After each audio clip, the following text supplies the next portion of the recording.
Okay, here we go. We are live here for the AmBetter Health 400 here at Atlanta Motor Speedway. So yeah, they just did the command to start the engine, so we should be going here soon. We got the leaderboard up like normal. Everything's up and ready to go. And we are off and running early here. So they just went to commercial, which is fantastic, but yep, we are all set up and ready to go this time.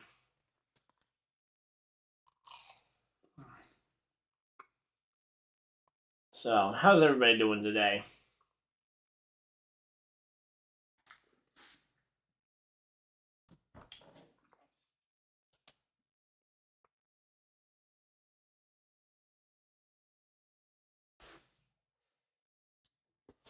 So, I'm gonna be right back, but yeah, we're getting ready for the start of the race. Just got the we just got the engines fired, so yeah, I'll be right back.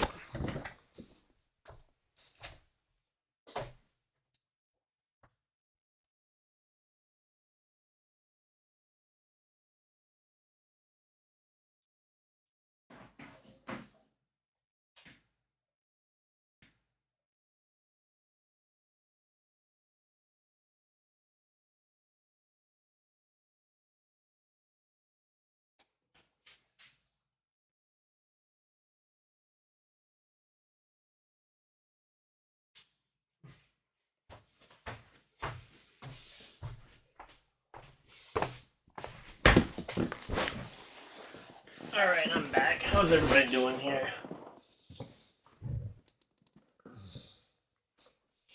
So there we go. We got everything all set up. We're back, and we're early, which is nice to be early for the first time in a long time.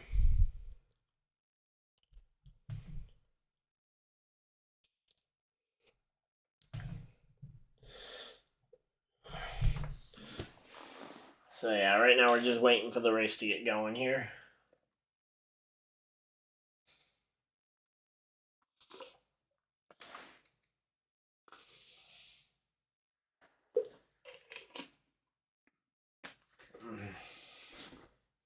Ooh, U.S. is in the semifinal in the World Baseball Classic.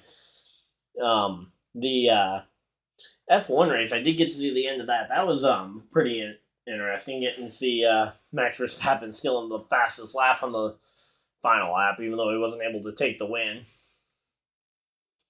Also, Fernando Alonso with his second his second podium of the season so far.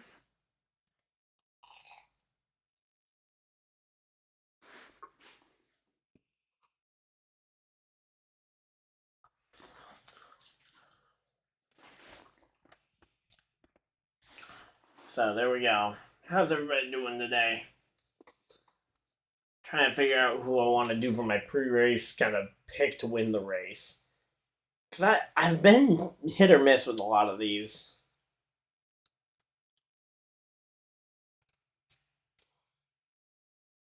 Let's see. I think my pre-race pick is gonna. I mean, I'm gonna probably go with one of the RFK Fords, although my heart says McDowell, but my brain says pick one of the guys in the top 8. And I think the RFK Fords are probably the most disciplined of the teammates there. So, yeah. Oh, Logano's not even in the car yet. I thought they fired the engines. Guess I'm a little bit ahead. I thought they fired the engines. But Logano's not even got his helmet on. Or is that a commercial? Oh, that was something from earlier. Cars are on track. That was off. That was weird. They put in a interview from before he climbed in the car, but yeah, they're rolling on track. Going to the starting grid here. Got the all right. So yeah, it was a lot of Ford domination today in qualifying.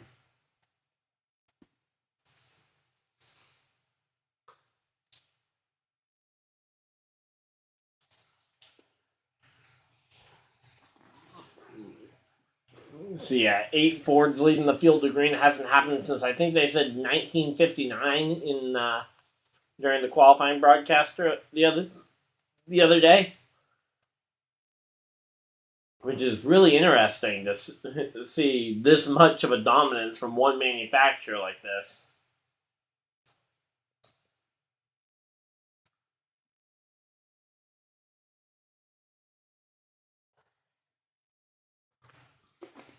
All right, so again, right now I feel like my feeling is RFK. I want to pick Buescher over Keselowski. Might be some Carl Edwards and Kyle Busch fandom bias, but I'm a bigger fan of Buescher than I am Keselowski. Not to mention that purple car is beautiful, and I'd love to see that thing as a race win diecast. But yeah. There we go. Can you guys hear me all right? Just want to make sure the mic's not too far away because it's a little bit of a different setup today, but for the most part, it's the same as it was.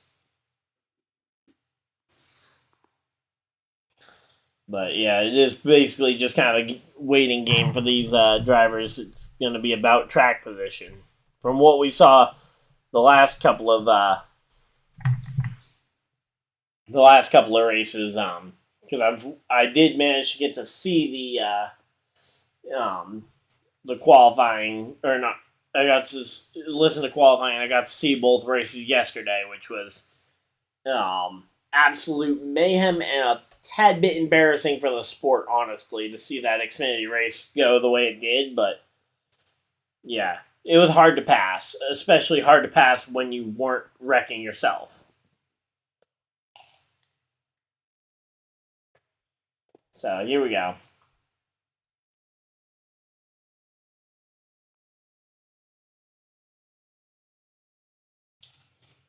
I was gonna say the pit crew member they're doing some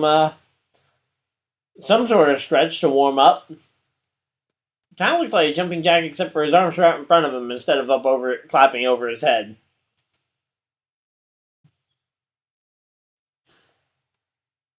Definitely interesting, but yeah, it's always cool to see how the pit crew members kind of the different methods for trying to stay in game shape because obviously they aren't needed right away. Hopefully, say if they're coming in within these first few laps, they're in trouble.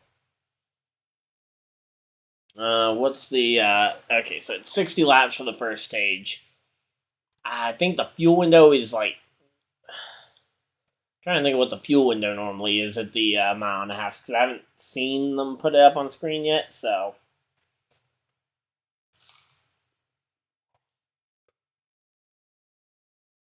oh yeah, big thing. They changed up pit road for this race, so you'll enter pit road on the back straightaway. So and it's now easily the longest pit road that we've ever had.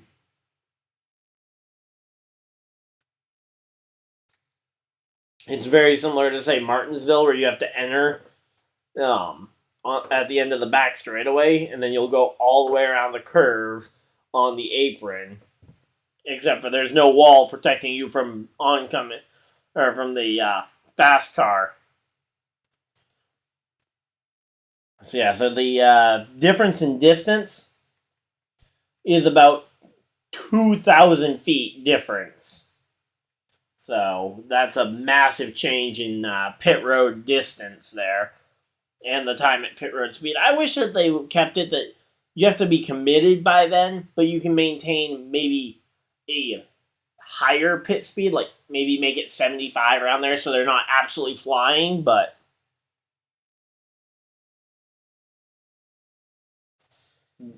So yeah, Bell spun out in qualifying. Haven't heard yet if he's going to the rear or not for any unapproved adjustments. Have to wait and see, I guess. Didn't happen to see the field or not if that happened. Yeah, how's everybody doing today? Who's your guys' pick to win? I'm picking Buescher is going to be my official pick.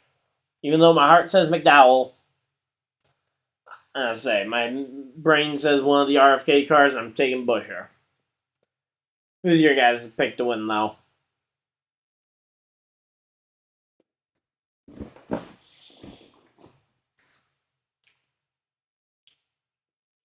And say I think the Fords are a very easy pick to make. I just don't know if the whatchamacallit, if the rest of the field is gonna be able to do much against all the Fords and their speed that they do have.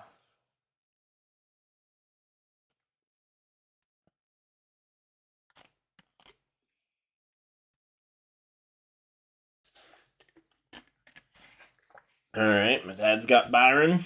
Nice to see. So, William Byron. Interesting pick. Huh? He's not one of the Ford drivers, which is certainly an interesting thing.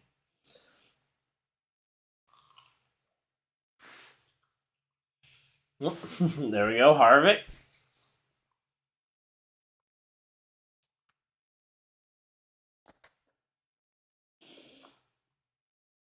So Logano was on the pole position. He's choosing the outside lane. That's interesting.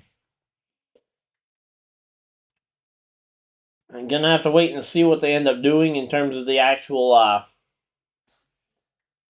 what ends up happening. But so far, I'm not convinced that this race is gonna go. I don't know if choosing the outside is really the best option for Logano. I know it was good last night at the end of the Xfinity Series race because they had a lot of late race restarts with high grip, but you're going to be much lower grip here as they go green here in the middle of the daytime. I mean, maybe yep, there we go. The teammate, there we go. That's why he did it. The teammate was going to let him in on the inside in the beginning anyway.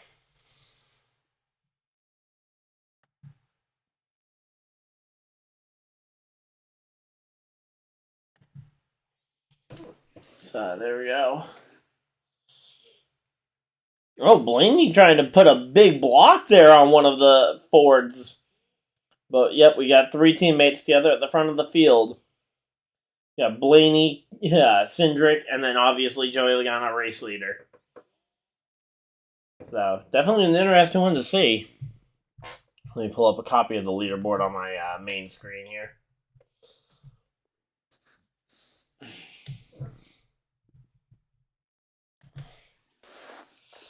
So here we go. All right, so they've already started dragging that field to the top line. That does not seem like a smart choice to already be trying to force the field to the top line. But yeah, I see Chris Buescher. He's got that distinct purple car there on the field.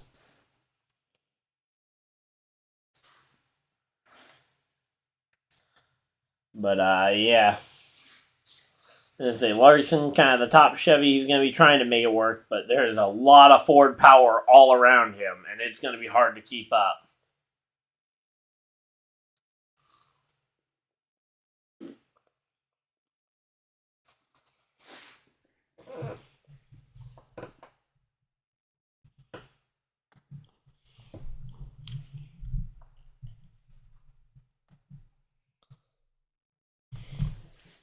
So here we go. Let's see. Okay, so there's Larson. Now that they showed kind of the pan of the entire field. So yeah, Larson is definitely back there, and okay, they've gone and done the pixelated dashboard again. So yeah, wouldn't say that that's necessarily the worst idea in the world. Again, it seems like it's some sort of super speedway thing because they weren't doing it the last couple of weeks, but they are back to the pixelated dashboards here at this track.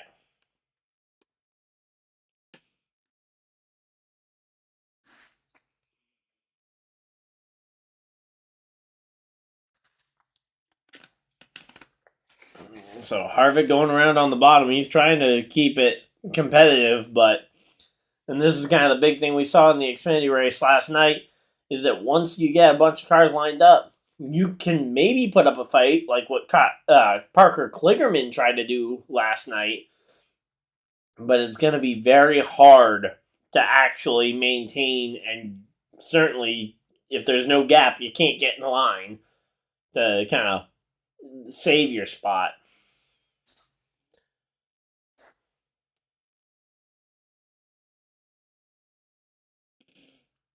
Yeah, Harvick definitely kind of moving backwards. I wouldn't be surprised. Oh, wow, they got almost 3 wide there in the back of the field. But yeah, the front, like 7 or 8, have gone single file here now. So it's pretty safe on these guys starting to go single file.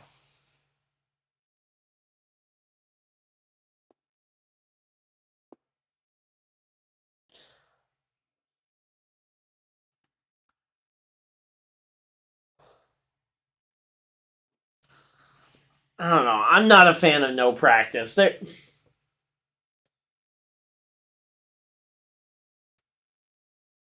don't know. Tony Stewart saying how it's saving the team his money for to not have practice, but they should have 1 hour of practice. Like even if you do it a Saturday really early morning practice session, just do a morning warm up before practice before qualifying. Like there is no reason we should have zero practice or qualifying, especially for the young kids in the Xfinity trucks where they I've never seen some of these tracks before. Bubba Wallace is spun around here. That's not good. I mean, I'm sure lots of people are probably excited here, but yeah. Yeah, Bubba takes a hit to the right, or left front, sorry, left front of his race car just took a hit. We'll have to wait and see if that broke a toe link or something, but that is not going to be good. Regardless of what it is. But yep, Bubba Wallace is around, and it looks like he might be stuck on the track.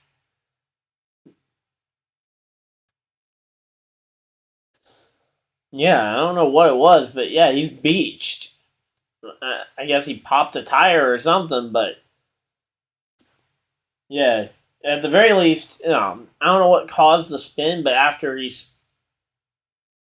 let's see, yeah, he's just lost it off the corner, and yeah, he's went for this spin, and now I guess during the slide is when he blew out the tires, obviously, but now he's kind of stuck, it seems. Fun times. Alright, now we got his on board. Yeah, so he was definitely struggling with the car's handling, but yeah, he ends up spinning it out and just hitting the inside fence there. So, yeah, certainly not the best thing for the driver, but again, it's early, still definitely time to make a comeback, but yeah.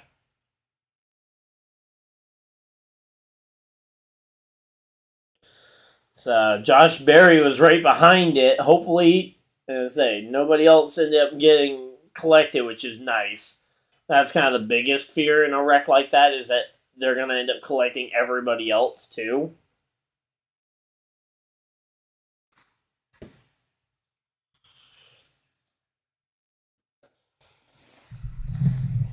All right, I'm gonna be right back though. Got one other thing I need to take care of.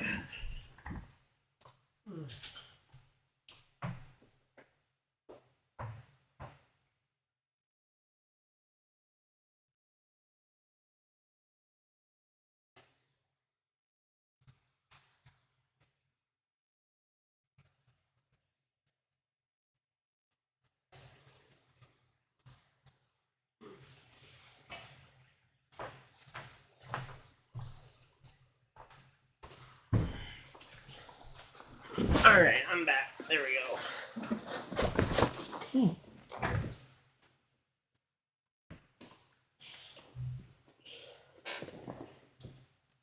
All right, here we go. We're back. But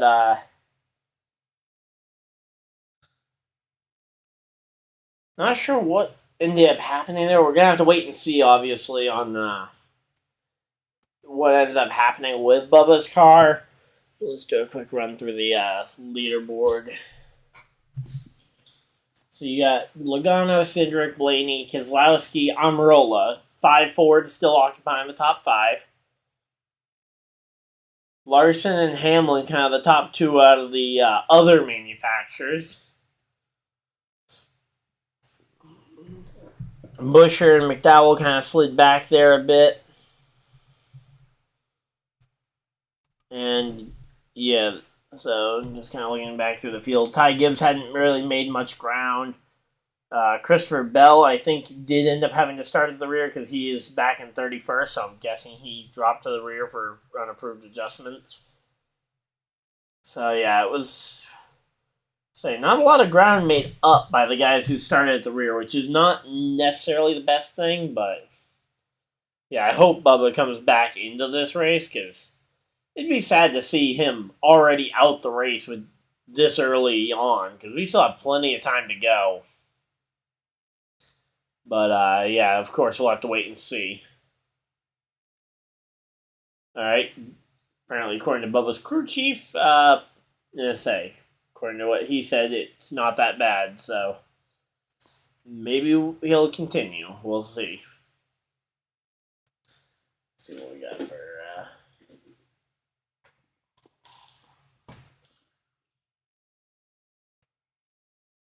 Okay, 8 cars coming to pit road. Looks like Stenhouse is leading the cars onto pit road. So.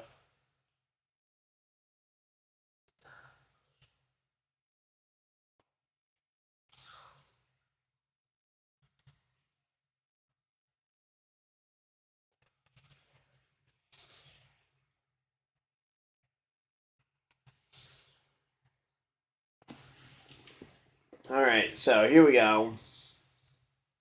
While Wallace is off pit road, I believe he made it out within the damaged vehicle policy. They did mention that they added a minute, but I think Austin. Oh no, that's not Dylan. That's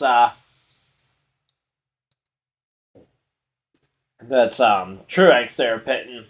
I think honestly, if you're trying to get with your teammates, and let's say you got spread out like the Toyotas did in qualifying, I think this is the pit that you end up pitting here. So yeah, then there was the massive. They're talking about the massive Hendrick Motorsports penalty that they got handed.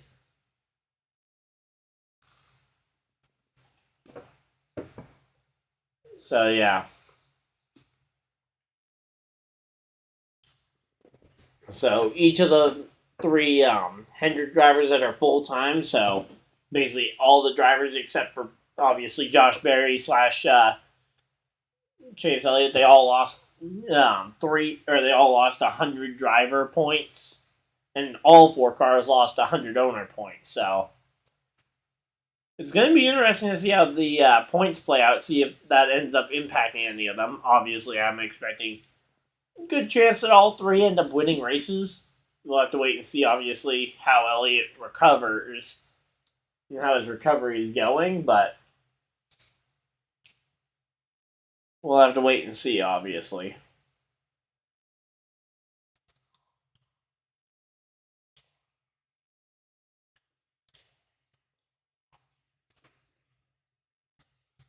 Yeah, I am curious to see if Hendrick Motorsports and Collie can end up winning their appeal because Collie got hit with the same penalty. Because all of that got confiscated before the cars actually took the track for the race.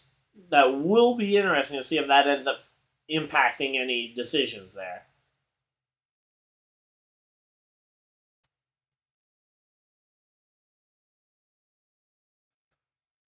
But yeah, so the 3 Penske cars took the outside lane. Keselowski takes the inside to try and fight it. So weird to see all 3 drivers all 3 teammates taking the outside again. This time without a teammate on the inside to kind of let them in. I thought that they might try and control the front row and then kind of do the whole teammate thing where you check up and let the other person in, but yeah. Certainly interesting to see. How's it going, everybody? Wow, we got a lot of people in here. Who's everybody's pick for the race win, by the way, today? Yeah, I know we've seen a couple of people who've said their picks for the race, but yeah, my pre-race pick was Chris Buescher. Hopefully, we can see some momentum from him today. Because yeah, he started back in like 8th or 9th here on the inside, so or 4th on the inside. There's a Chevy up at the front. Weird to see Larson kind of getting all that ground up. I thought when Keselowski took the inside, I thought we might see a couple other Fords trying to go with him.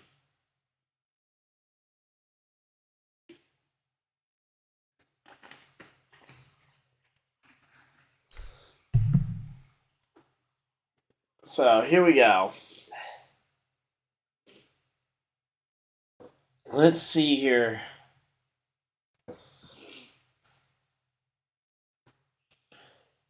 So yeah, it really is interesting to see how that inside line has not really been any contest yet. I mean, I thought the inside line would be somewhat of a contest, but yeah, there is no competition from that inside line. Keselowski dropped back and he's already in line, and he's 4th car in line on the top line now. So there's just not a lot of momentum, it seems like, coming from that bottom. There is some cars starting to go down in there, so maybe we'll see something here.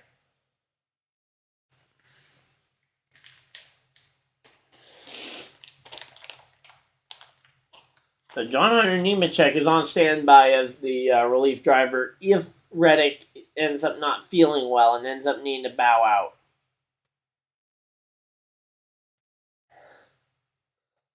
Okay, base movers. All right, a lot of Toyota power in that for the biggest movers. Bell up over 10 spots here.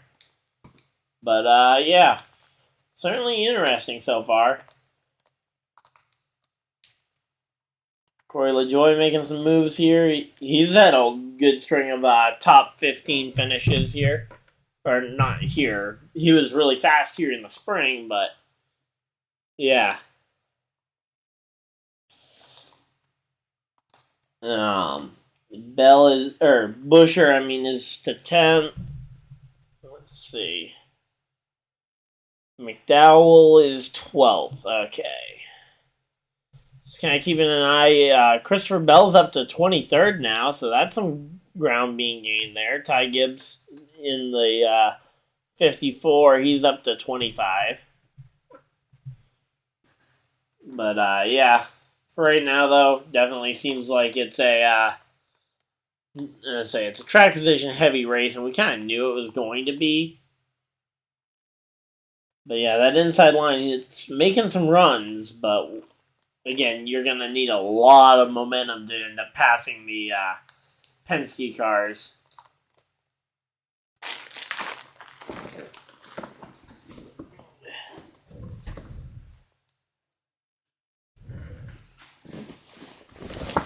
All right, here we go. Here we go. Here we go.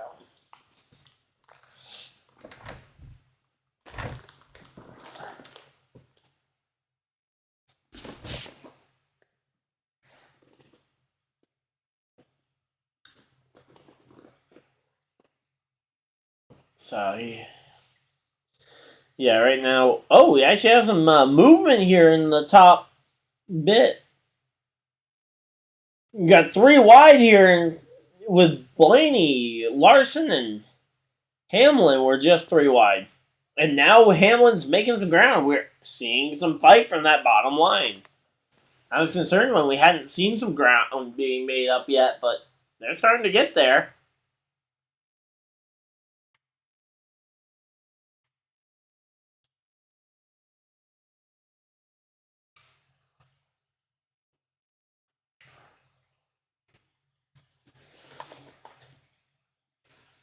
So here we go.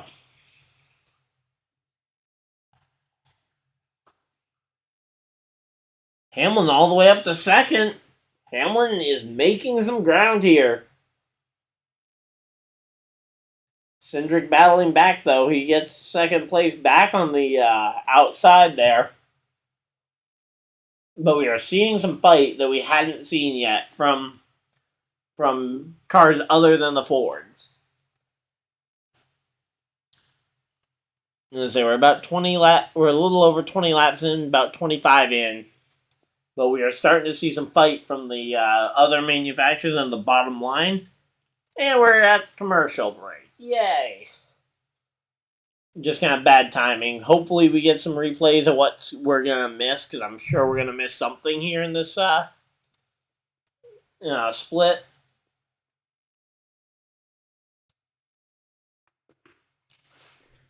Let me just make sure I'm seeing everything that's going on.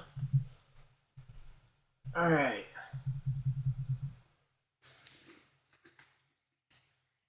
So yeah, it's hard to really see what's going on when there's commercial break going.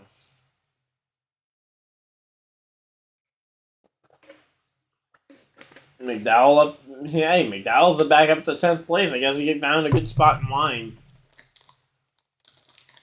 Same thing with Busher. Busher's up to 9th there. McDowell 10th. Kyle Busch up into the top. He almost got to 10th there. But yeah, again, we're gonna have to wait and see. Denny Hamlin's shuffling back a bit. Not sure if he got taken 3 wide, but yeah, we're gonna have to wait and see, obviously, on what happened. But Denny Hamlin back to 6th place at the line that last time by. That's interesting. But yeah, certainly interesting.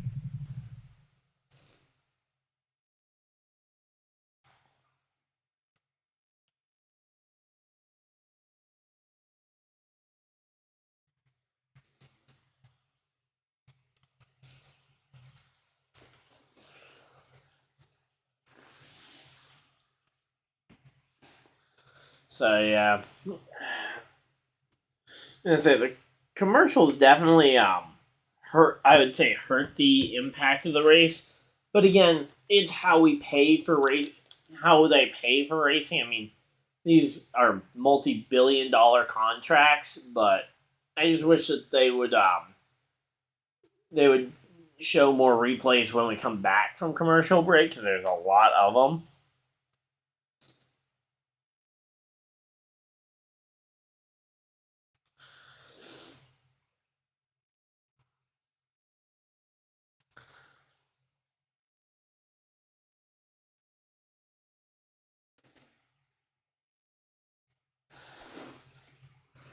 So Joey Logano and Cindric have maintained spots.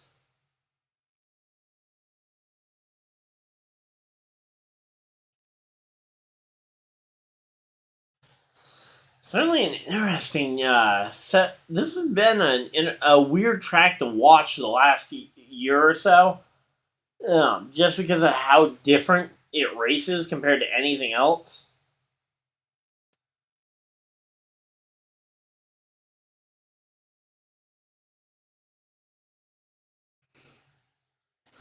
But yeah, certainly an interesting set of events at this track, and it's such a weird hybrid between a mile and a half and a super speedway.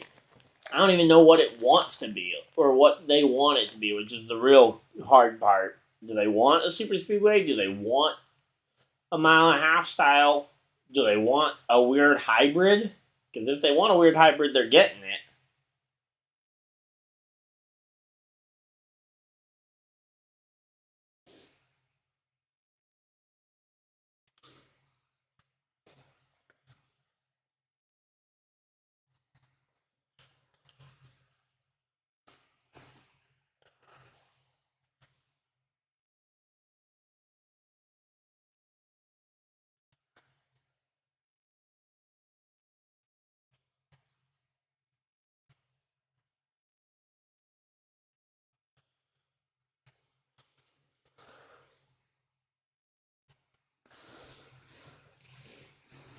So Tyler Reddick, let's see where Tyler Reddick's at.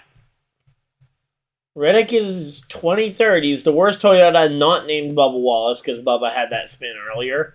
But he's the worst of the other Toyotas. It's interesting to see him potentially not doing that well.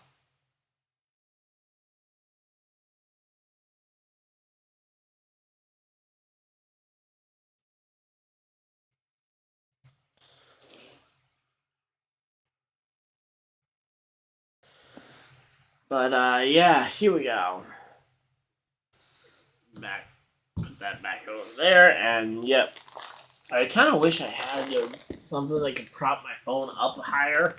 I just don't have anything like that right now. So I'll try and have it for next week's race at Circuit of the Americas. Circuit of the Americas is going to be interesting. It's the first road course I've covered in this style. So it'll be, again, it's going to be weird. It's just going to be kind of learning how to keep these races interesting. Because, yeah, no idea what happened to Hamlin. He is back in 5th place here. Looks like Harvick might be now the first car on the bottom line. Hard to really see because they're showing the looking back camera. They're only showing Truex on back, basically.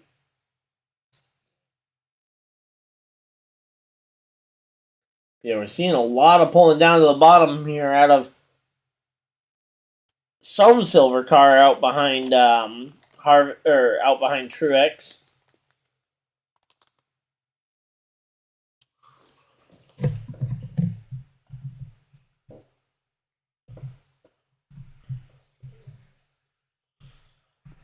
No idea who that Ford could be because, yeah, it looks like Kevin Harvick would be the yeah, so it looks like it is Harvick. But yeah.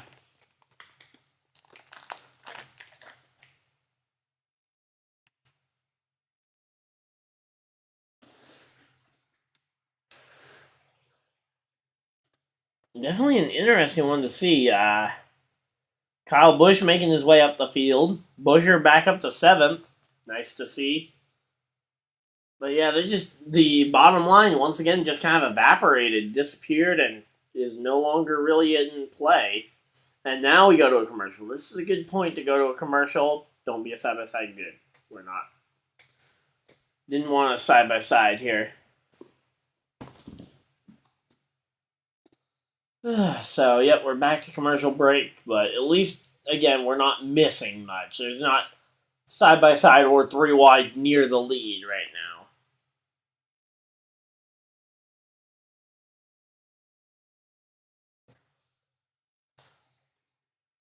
But yeah, hopefully everybody's doing all right. We got some nice and uninterrupted coverage, hopefully, of this race. But yeah, it really is just kind of, it is what it is for the most part.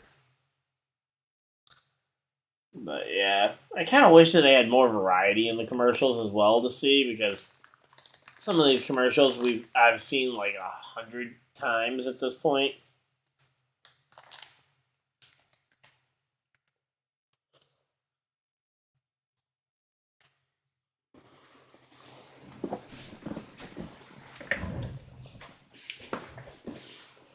All right, so here we go. We're under commercial. They're under commercial break, but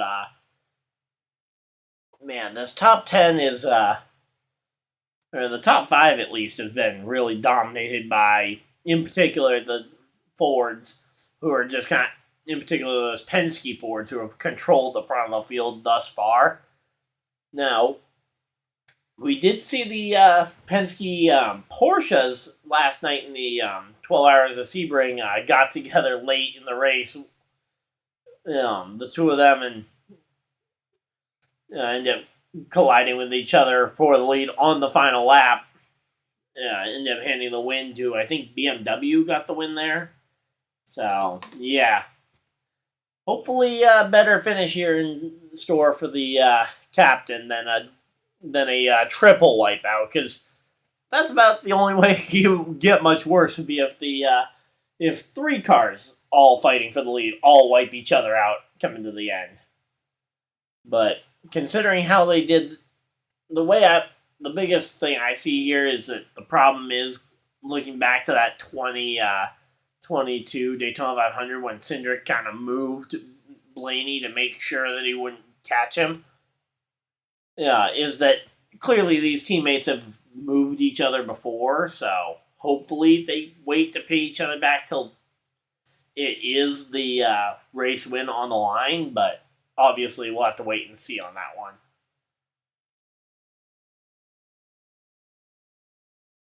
So here we go. I'm gonna say, yeah, it's pretty much single file around the top and not much happening on the bottom. Once again, that bottom line just seems to be struggling today, which again just seems weird to think that the bottom line isn't really able to work. I mean, we've seen it before at other tracks. I just haven't seen it this quick. But yeah, so Kyle Larson pulled out of line in about fifth place, and he got shuffled out of the line, and nobody was going to let him in. He ultimately, I think, got back in line around 10th, but yeah, not great.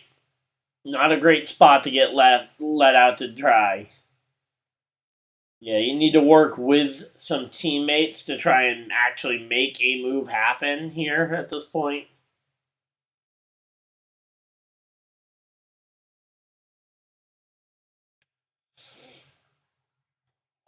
But yeah, right now, I mean, Larson, again, he's on the bottom of the racetrack. He's trying something, but it just is not working right now. Whatever he's trying, it has not worked. So, here we go.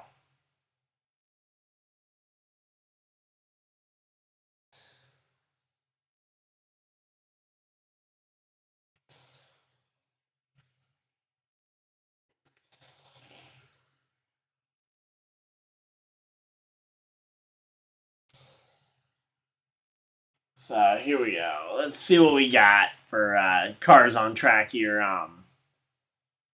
We got Logano. Yeah, not a lot changed there in the top 10 so far. Like, this race has really kind of stayed a very status quo. Not very many people making big moves, because if you make a big move now, you potentially lose a shot at it. We got another 10 laps till the stage end gets interesting here.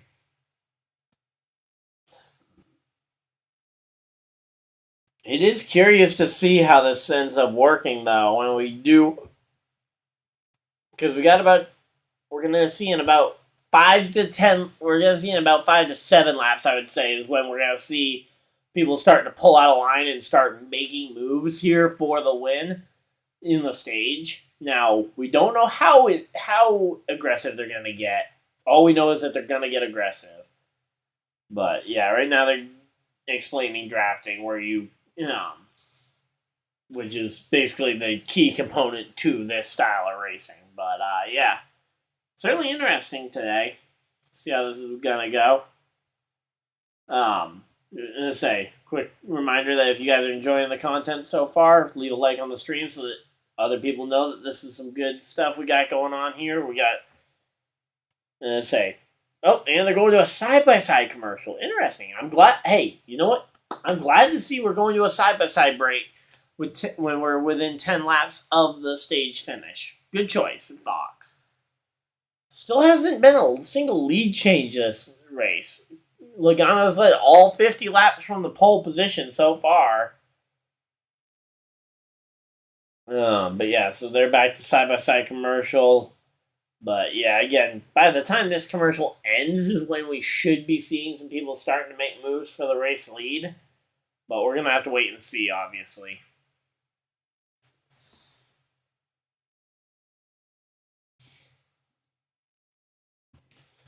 Alright, so here we go. Let's say the cars look really fast. I will say that much. They don't look slow, which is normally kind of the worry when you try and slow them down for a pack race at one of these types of tracks, is that, yeah, they end up looking slow, which is really not what you want.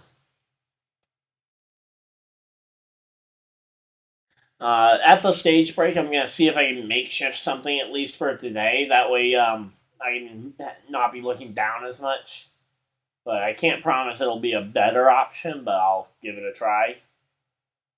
Kind of looking around, seeing what I got nearby.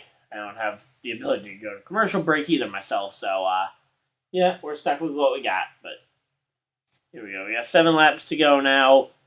Again, still everybody running single file. Just kind of seems like everybody's waiting to see who's going to make this first big move. Once this first big move happens, you'll pretty much know who your contenders for the win are going to be, because it's not wide enough to go an extra car wide like 3 wide is about the maximum that you can go, and that's a maybe that you can go 3 wide without wrecking. So yeah, it's gonna be interesting to see how this ends up going here at the end, but yeah. So far, there's not much contest or challenge for Logano. It's weird to think that Logano could just dominate this race potentially, but again, I want to see what ends up happening here in the last few laps here as we get 5 to go. Curious how many more ads they're going to show here before they cut back to talk about the finish. Suarez up into the top 10. That's curious to see. Kyle Larson is now outside the top 10. And we're back. So only one caution so far early in the stage. No, it was much. Okay.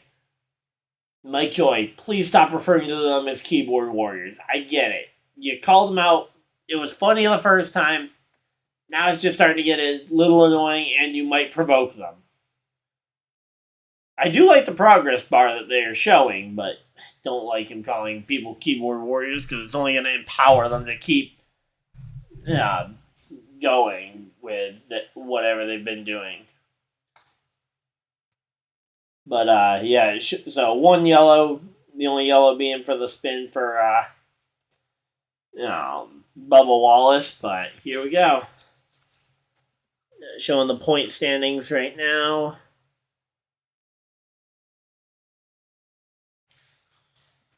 All right, so here we go.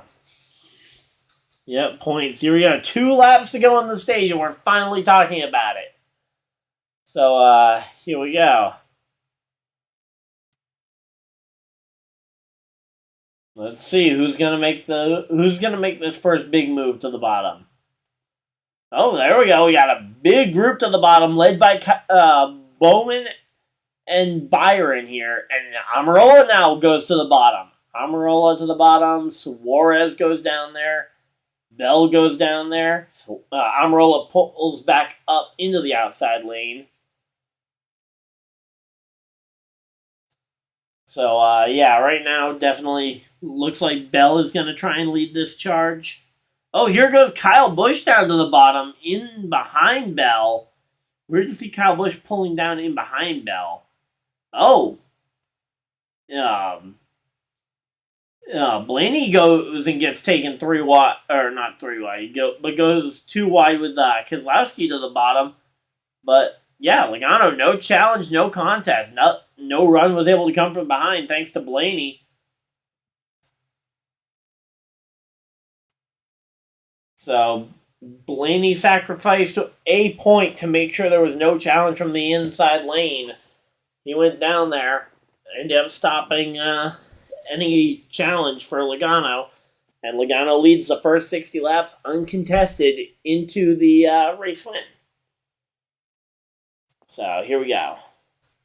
And now we're under caution, and we're under commercial break here for the end of stage number 1. So we got 100 laps in this second stage. Oh boy. I'll be right back.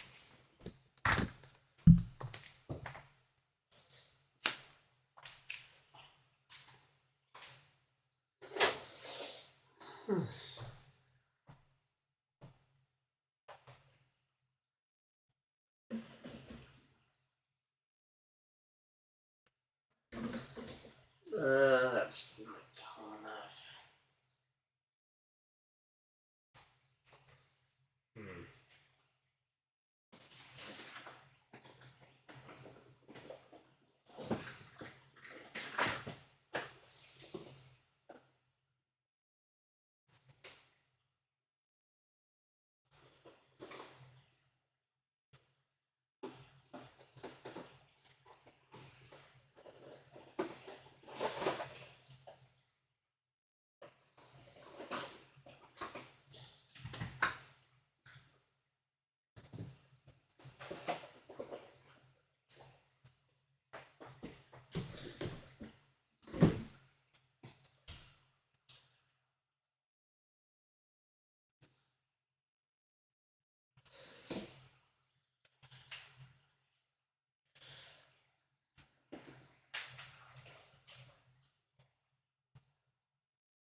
This one's just too light.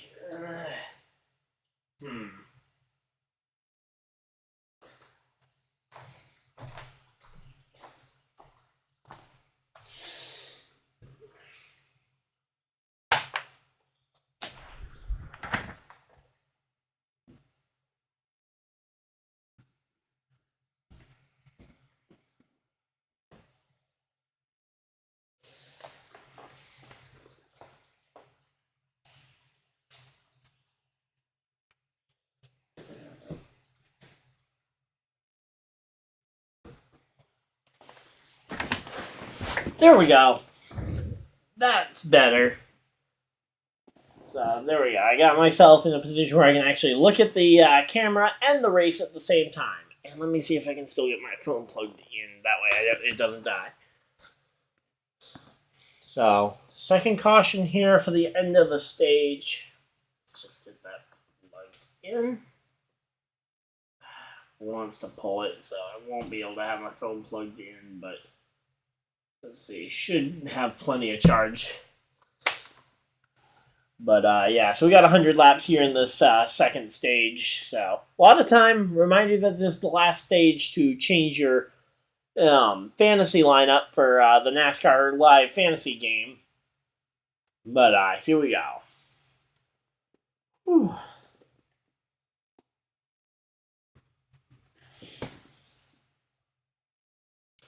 So I'm curious to see if we end up seeing anybody kind of forget about the commitment line and end up accidentally staying out. I mean, spotters should be able to remind them, get down early.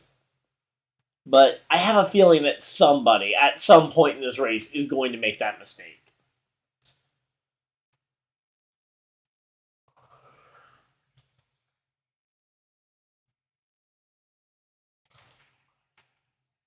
So they're talking fuel only for the pit stops during the stage? So 100 laps on a set of tires? Obviously, here under the yellow, you're going to take your pit stop under the for 4 tires because you're on 60 lap old tires at this point. But after that, you're going to go fuel only. That's going to be weird.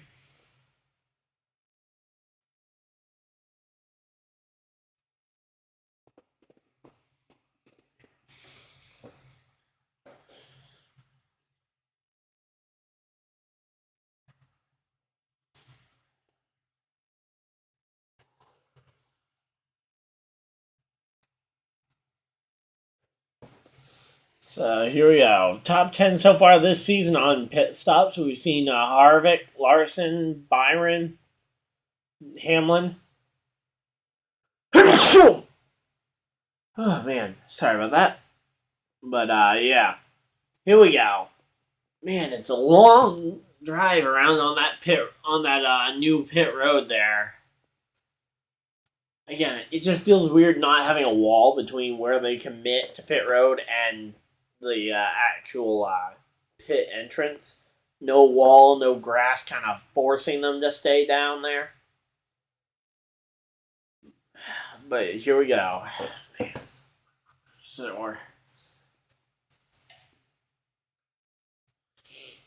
But yeah, I'm expecting you might even stay in. Honestly, if I'm one of these teams taking tires now, I might willingly take the extra second, make sure that I get that thing full. I don't want to have to sit here an extra second during green flag stops. Kyle Busch takes the lead off pit road. Kyle Busch, Keselowski, Blaney, your top 3 off of pit road. So we have our first new leader of the day.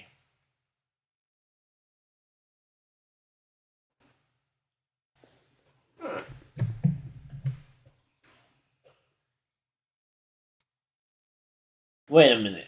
Did Cody Ware, McLeod, and Yaley really stay out? There's no way. They had to have pit, right?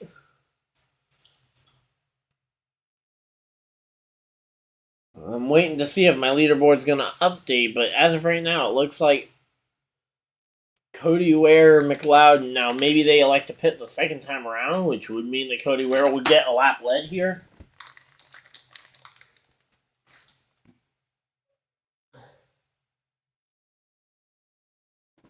But, yeah.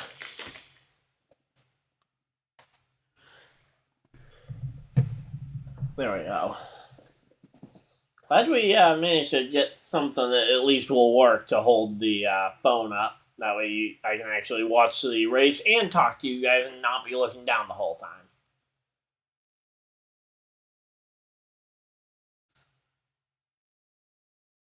But, yeah, here we go.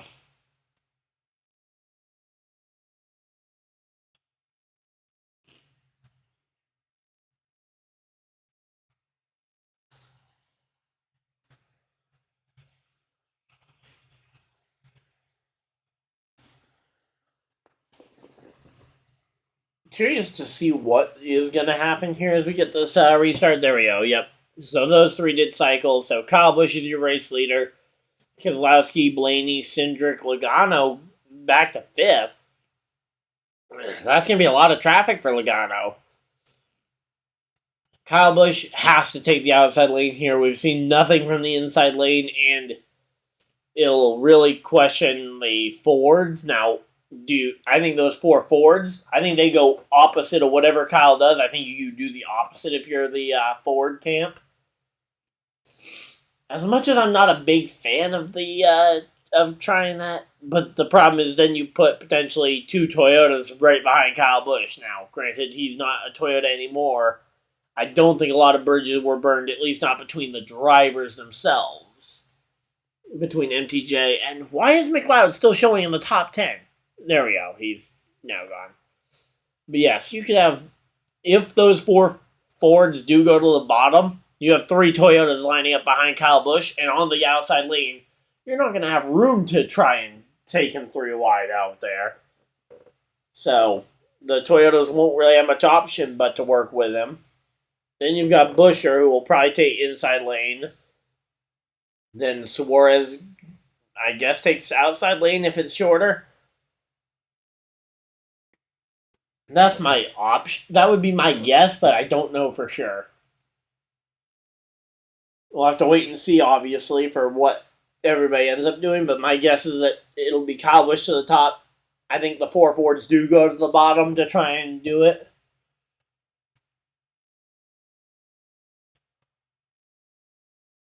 Alright, have they doubled up and done the choose cone yet? Hard to tell. I think they did do the choose without showing us, which is unfortunate. If you added in such a cool rule like the choose cone. Okay, so the Ford split up behind him. If they have already done the choose cone, which it looks like it because the lights are off on the pace car, it seems weird that they split the strategy there. So Keselowski goes to the bottom. Blaney.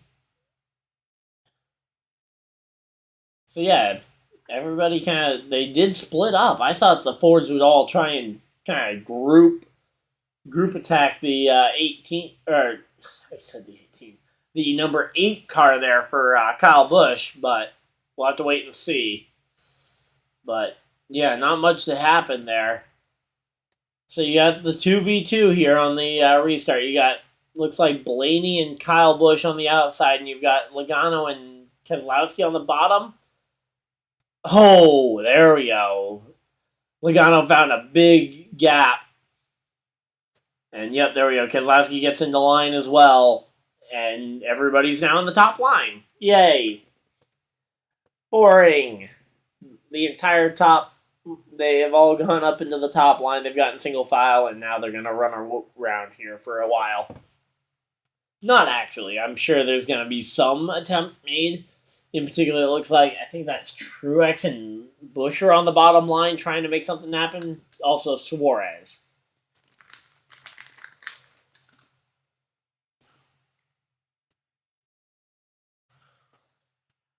Oh, there we go. Logano to the bottom. Uh-oh, that's not good. Logano, I don't know if he knows, but the bottom has not been doing well to try and pass others.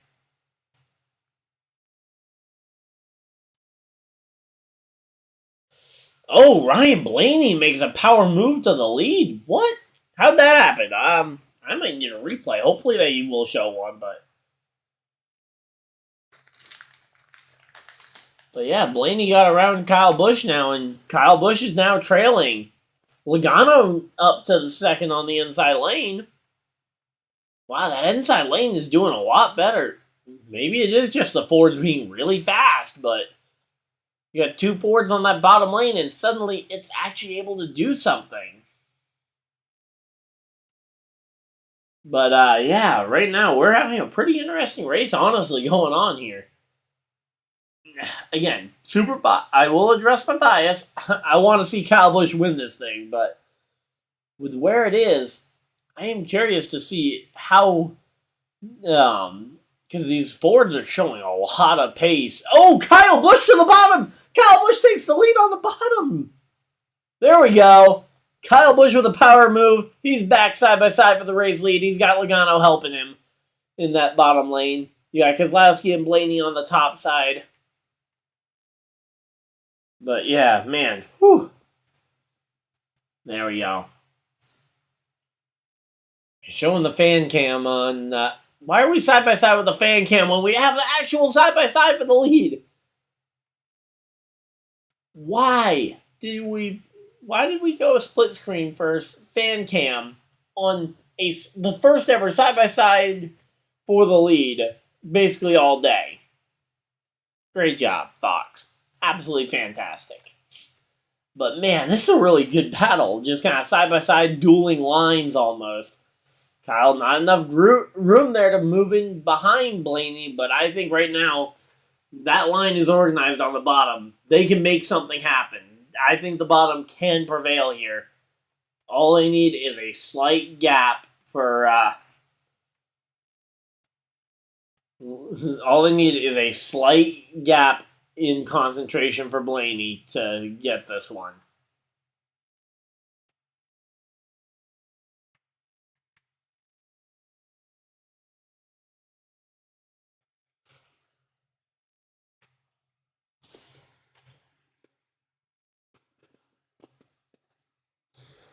So here we go. Kyle Busch is he's barely inching ahead. There we go. He's got a push from Logano. He's clear out in front. Kyle Busch to the race lead. He can control the lanes now. Here we go. So Kyle is out in front. He can move and control both lanes. That is the important part of right now. Here we go. Kyle Busch, just defend both lanes. Don't let Blaney or Logano get by you, and Logano to the front. Great. Super great. Fantastic.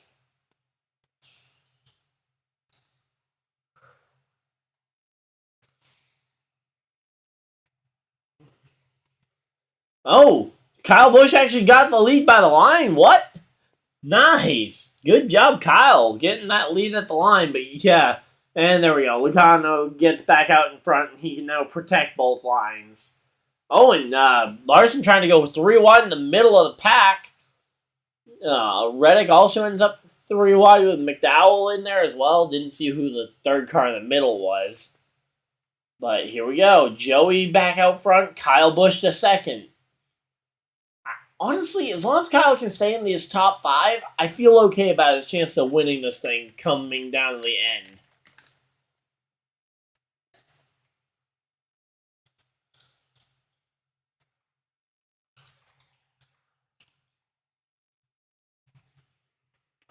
Nice to see Truex up into the top 5 as well. But, yeah, now that top side looks like, now that Logano's got that lead, they're going back to the top side here.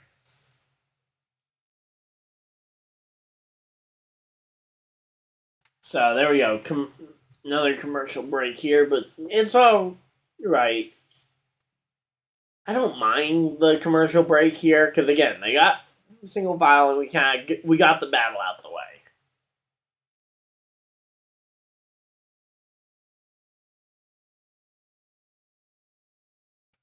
This is a really good body armor and Ryan Blaney commercial, honestly.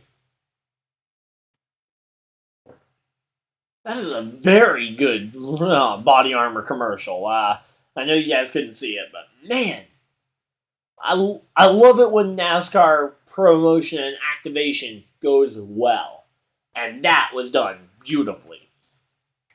Alright, So, how's everybody doing? Oh, no.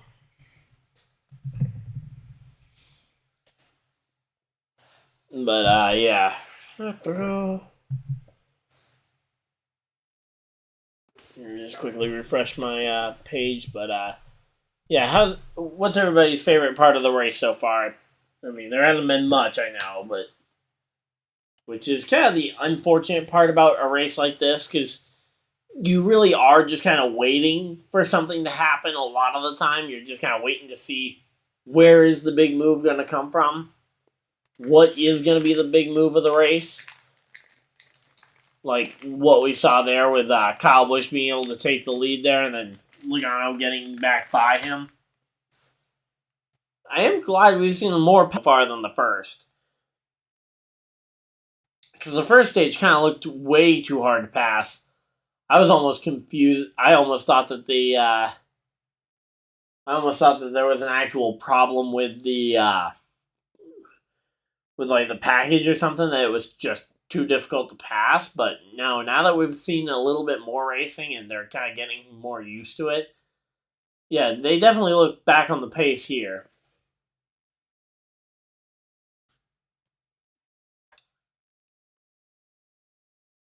But yeah, here we go.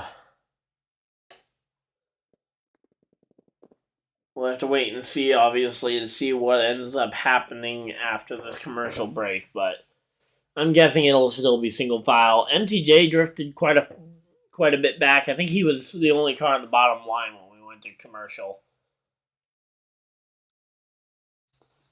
Uh-oh, people are saying something about something happening to Ryan Preece.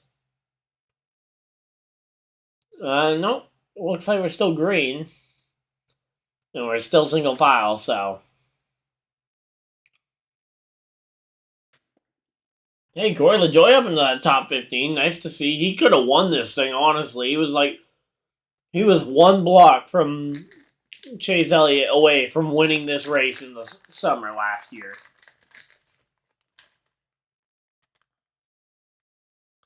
So they're talking to Andy Petrie right now. Okay, that's interesting. Good to hear from the crew chief in this situation. I love it when we can talk to some of these people that aren't just the drivers.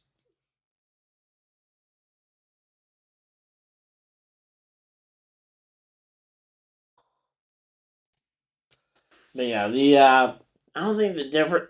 Say they're talking about the fuel number, and it sounds like you didn't get it full of fuel, which is going to cost about 2 seconds. It seems like on the green flag stop potentially.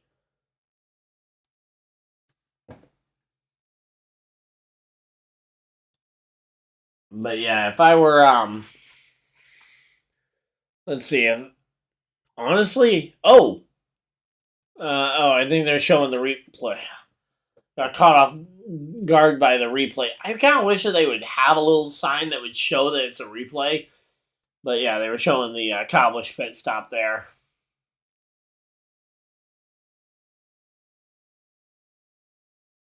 But yeah, I think you wait till you get about. I think you get 40 laps into this run, and we'll start to see people talking about pit road.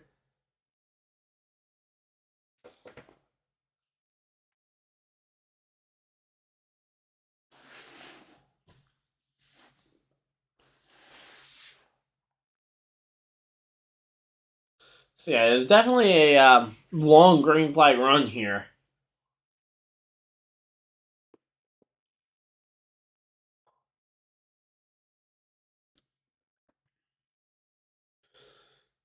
So, man, Logano gets the lead, and now suddenly that bottom lane evaporates. Let's see, can we see a pass on Joey Logano under green? Because so far we have not seen that yet. We've seen Logano struggle to make a pass, but we have not seen anybody actually pass Logano for the lead yet. But he's back in the lead. Maybe we can see Kyle and Blaney try something, although I doubt Blaney's going to go with a rival manufacturer.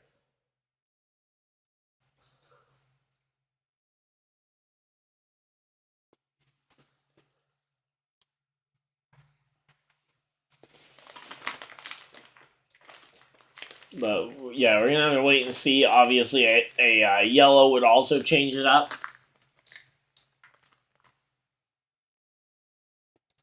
I'm curious to see what ends up happening from the caution, or from, because normally I would say you pit.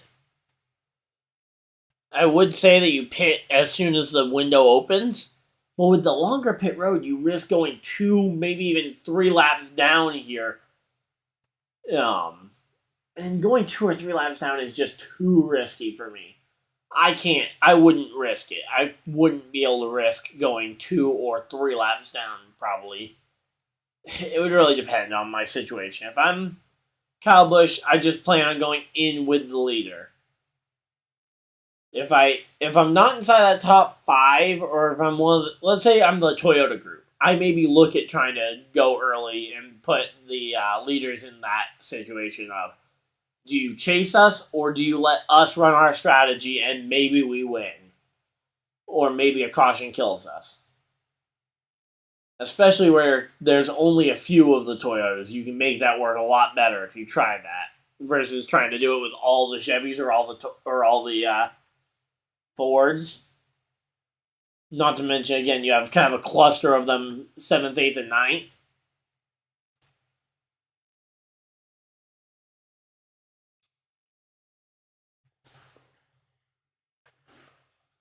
But yeah.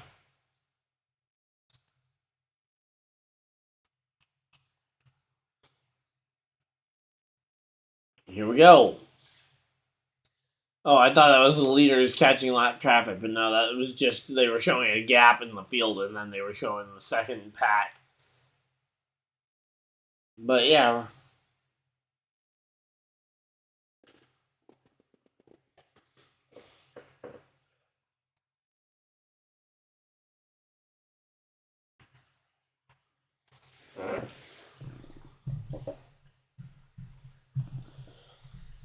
Let's see. They're going to commercial break. Who was that was one lap down? Oh, Ryan Preece.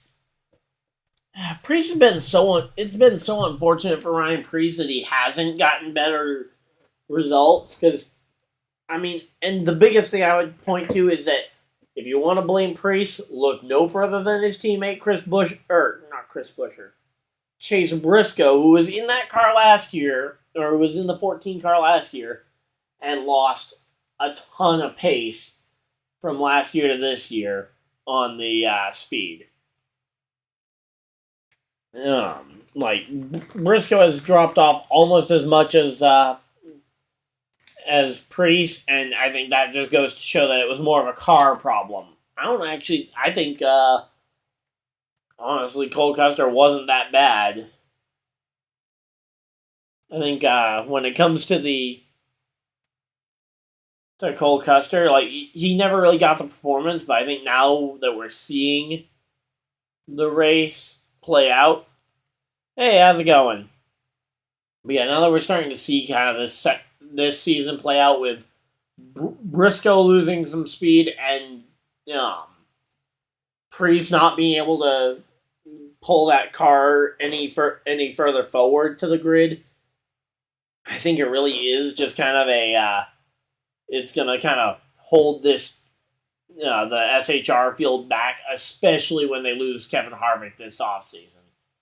Because they're losing Kevin Harvick to the booth this coming off season, and they're going to bring Cole Custer back up, and they're going to need somebody to lead this team. But yeah, there's not much good news in that SHR camp right now. Let's see, who else we got that we can talk about? Hey, Bowman, the top Hendrick car right now. He's up into the top 10. My pre-race pick, Chris Buescher, he's up into 5th right now.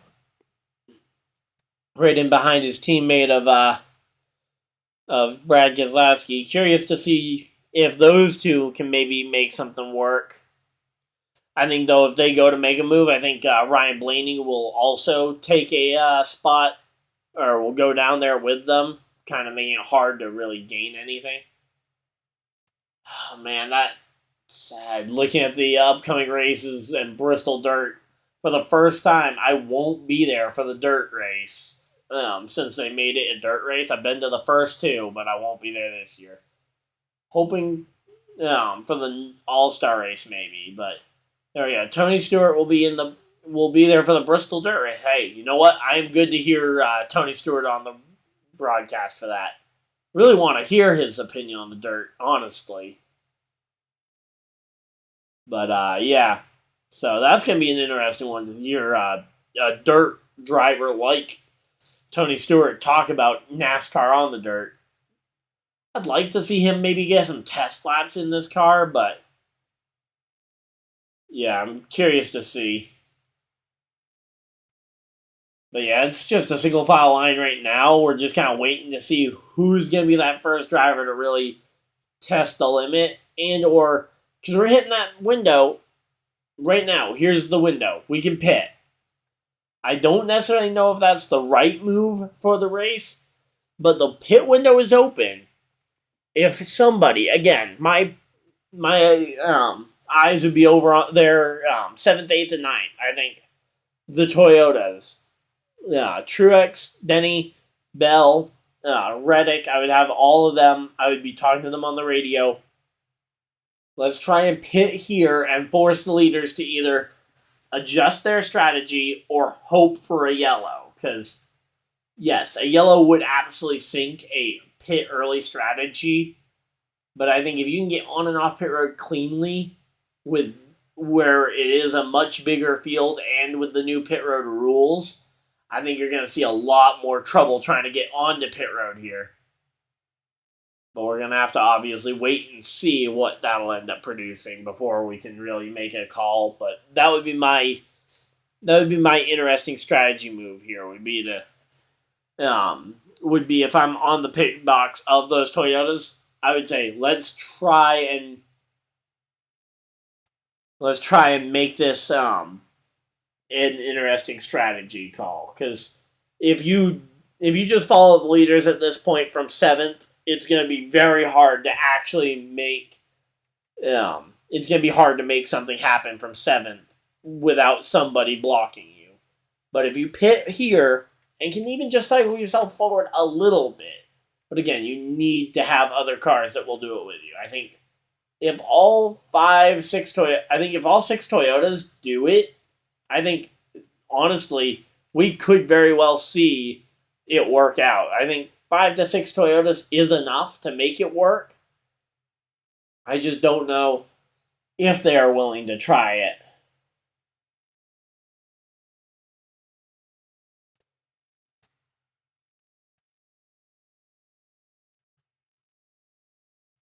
And here we go. They're coming up on a lap car, and they're going around the outside yet again.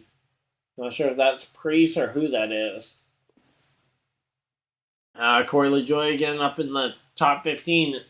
Again, he's running really well for that team. I'm excited to see where that team goes in the future, because honestly, the way that those Spire Motorsports cars have kind of been going gradually over time, they aren't necessarily making the big moves that were kind of rumored that they were waiting for. Because it seemed like they were waiting and they were going to go all out for the next gen car to try and splash onto the scene. Kind of like what Trackhouse did. But they are certainly getting more competitive in this next gen era with the with Corey LaJoie and that number 7 team.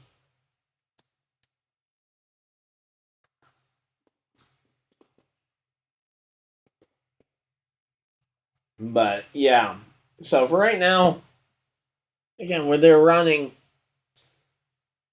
maybe someone splits the strategy at halfway. So when we get 2 laps, that would be another kind of point that you could maybe pinpoint as this is your strategy call.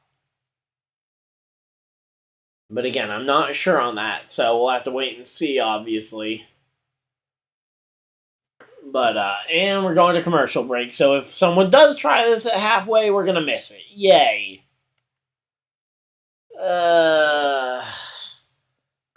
again, I don't mind the number of caution or the number of commercial breaks as much as I did probably during the 500. But again, the fact that at halfway is kind of where I would expect a strategy call. I might have even thrown this commercial break in earlier to try and cover it over. That way, if you have someone really early, yeah, you miss it. But the more likely option, the safer option was that they were going to do it later.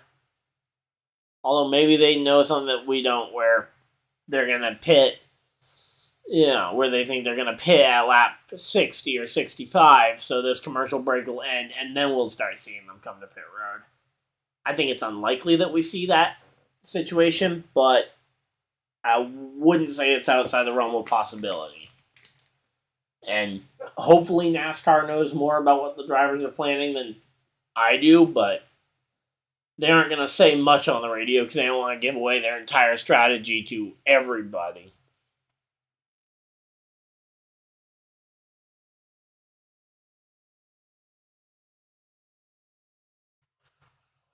All right, I think Kyle Busch is getting ready for pit road here. Because they're talking on Kyle's radio, which I'm also listening into. They're talking to him about not speeding on pit road, otherwise his day will be over. But yeah, curious to see how that ends up playing out. Got a long way to go still. It certainly doesn't hurt to try this one. But again, I find it weird that Kyle would try the strategy of pitting because, again, he doesn't have any Chevy teammates. So you just follow the leaders, honestly, if you're Kyle Busch. But again, I want to see the Toyotas try something. I would love to see the Toyotas maybe go and actually try running a strategy call here to try and make the leaders chase you. Again, I know it might be just me being fanatical or whatever, but I think the optimal choice for MTJ, Hamlin, and Bell is to try and force the leaders to adapt to them. So here we go. We'll have to wait and see, I guess, but here we go.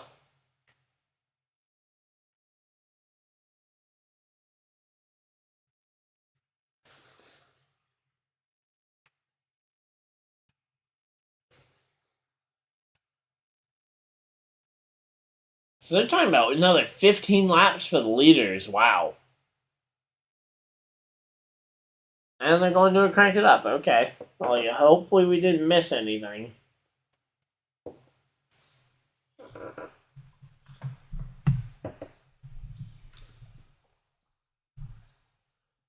So let's see. I'm just kind of looking through the field. Honestly, maybe the Chevy's 10th through 15th, or 10th through 16th, maybe that's the group that would try and force the leaders to adapt. Because again, you're on the back half of the top 10. You follow the leaders, you definitely can't make a move from there to try and force the field to go with you. So that would be another opportunity to try and force it. But again, there's just those would be the two groups I would say. You either have your Toyotas or you have your Chevys who are 10th through 16th. You have one of those groups though that are gonna should try breaking up this strategy, and again force the leaders to make a choice as to whether they're gonna chase you or not. If you can bait them into chasing you, you can save yourself some of the risk of pitting early. And if you don't force them to chase you, they are risking themselves potentially losing time to you on the track. We'll have to wait and see, obviously, if it works. So here we go. Sounds like somebody's catching the 41. Okay, it looks like maybe the second pack of car. Oh, no, the leaders are overtaking some lap traffic here. The leaders are in lap traffic right now. I am curious to see where we end up seeing some of these guys ending up pitting, but yeah, right now the lead pack is going past lap traffic. Here's an option: if you're the Fords, do you maybe look ahead, see the lap traffic, try and get your guys past here? So get Austin Cindric to clear the pack of lap traffic, and then pull off, hoping that the lap traffic then forces the Toyotas and Chevys to not be able to follow you down pit road. That would be an interesting strategy, and I would love to see that. I think it's a super aggressive strategy option, and a little bit of a jerk move to see, but I think it would be hilarious to see them kind of use the trail lap cars as a wall to stop the rest of the cars from adapting to their strategy. Problem is that you probably won't pass them again before you get there, so I think the plan is that when they come back from this commercial break that they're going to right now is that we're going to see green flag stopped, but we'll have to wait and see, obviously. Yeah, but, yep. Right now we got... It's interesting to see how this race is unfolding. Again, they've kind of gone single file for a while here, but early on in the stage it was a fun fight at the front. And I'm curious to see what happens when we get pit stops in here. We're 63 laps right now, so we've gone further than we went last stage.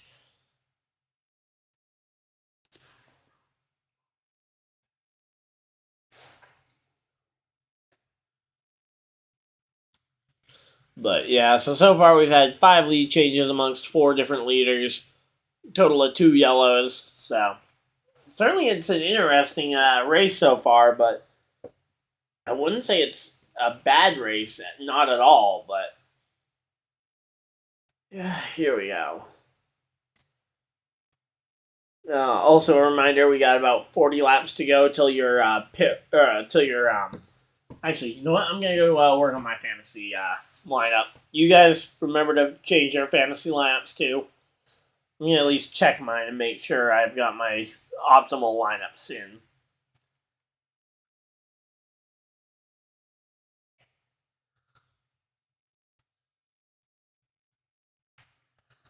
So let's see. It's making me sign in again.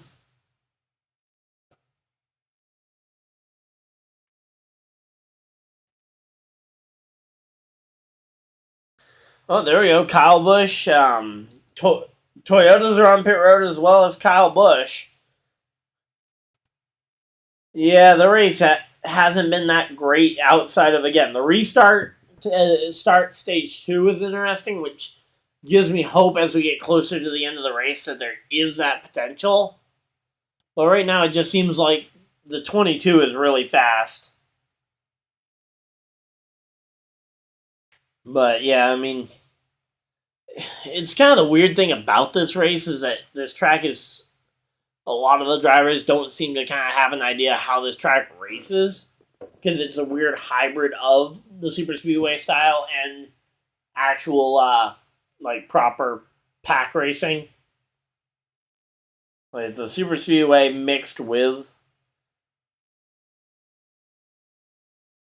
But yeah, let's see. Yeah, McDowell hasn't had that great of a day. I'll save him for a later day. But yeah, I say the 8. Kyle Busch had a bit of time out front, and honestly, if you go back to the start of the stage, whenever the 22 hasn't been leading, the battle has actually been pretty interesting. But it seemed like, in terms of fuel mileage and trying to keep this thing going green, they got in line and just kind of played nice with each other. Because again, we now we're having pit stops and waiting for green flag pit stops to cycle. So nobody's going to really shake anything massively up while we're waiting for that. So here we go. I'm just updating my fantasy roster again. Reminder: if any of you guys play the NASCAR fantasy app, to change your lineups as well.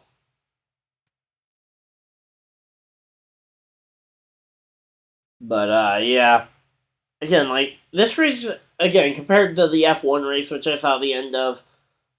This race has been better than that, which I know isn't a ton, but we'll have to wait and obviously see how it ends up playing out here.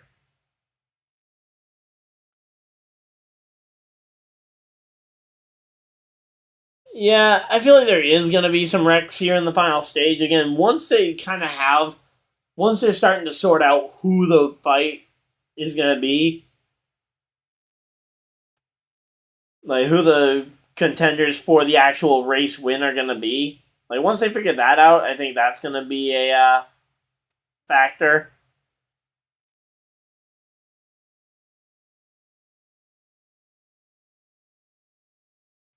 All right, so Kozlowski's coming to pit road here. We've seen Kyle Busch, some of the Toyotas also pit. Strange to see that Hamlin and Bell haven't pit yet. Truex we saw on pit road earlier. Now the Fords have pretty much all pit except for Buescher.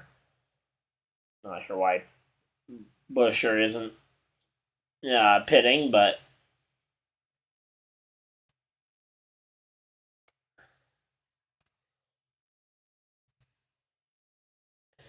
here we go. We got more pit stops happening.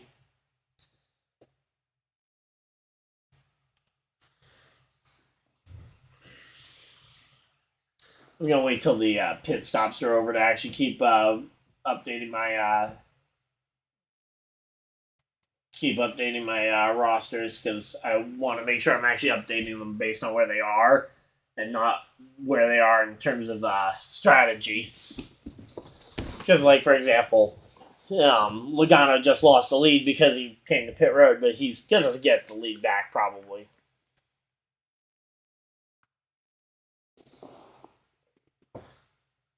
So here we go.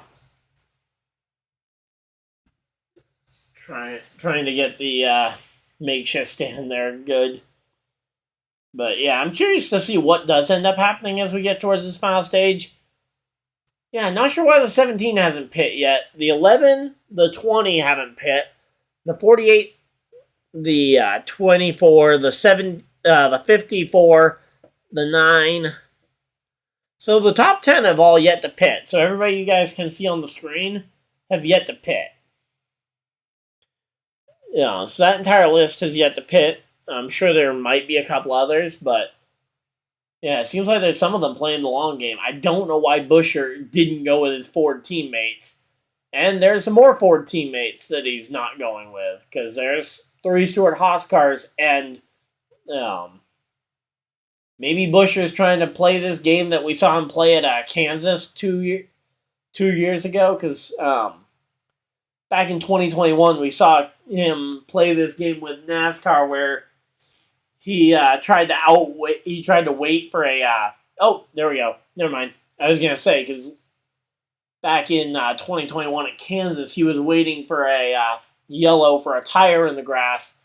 Ultimately, NASCAR outweighted him, waiting for the yellow to come. He ultimately had to pit, and not long after he pit, they threw the yellow in an attempt to not gimmick up the race any, which was a complete miss on NASCAR's part. But yeah, again, that was more. I think that was just pure race manipulation. But right now, here we go. Waiting to see where everybody's going to kind of cycle out here. But once we see the 22 kind of cycle back towards the front, because right now he's 14th.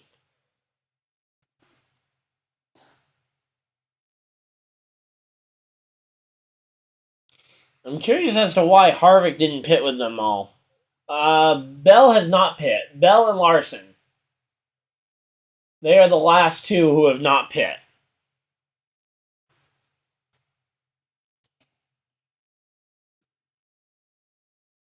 And to the best of my knowledge, they're the only two who have yet to pit here. is Bell and Larson. Not sure why. Let's see. Yeah, Bell is still on the racetrack. Haven't seen Larson. Maybe he was in because I see the other 3 Hendrick cars on pit road. Not sure where the Hendrick car's car is. Bell should have pit a while ago because now he's got nobody to pit with. Now, granted, here's one caveat to all of this. Bell and Larson currently have the entire field. Oh, Larson's in the pit? Oh, yeah, there we go. Yeah, there he is. I'm a little bit behind on where you guys are. But, yeah, Larson comes into pit road. Bell right now, he can't get to pit road. And Bell really is putting a massive gamble here. Because his one gamble here is if a yellow comes, he has got most of the field 2 laps down. So he will have a very small field to race against, but here comes Bell. Yeah, Christopher Bell coming to pit road here. Yeah, because I'm watching on the Fox Sports app, I'm usually a little bit behind everybody. When we get to the NBC portion, I should be closer. Because the Peacock app is usually a little bit better about being up. Yeah. I don't know why he pit alone. At this point, I would have just ridden in the field there. I wanted to see kind of him maybe stay out and wait for the caution, see if he can get it, and when he eventually runs out of gas, let that be the thing. Although where we were 80 laps into that run, he might have just needed fuel. It might not have been an option for him.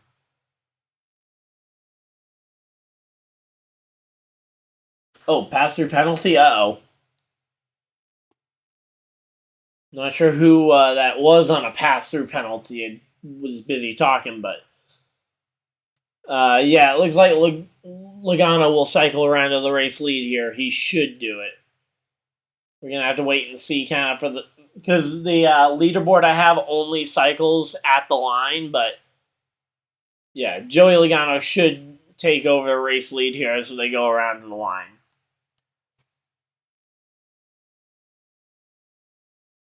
But yeah, Logano... Here we go. Yeah, so Bell had the lead as he crossed on pit lane. But yeah, here we go. Bell loses the lead right there. Logano takes it back over Logano, Cindric, Reddick up in the top 5. That's interesting to see Reddick gaining a ton of spots on pit road.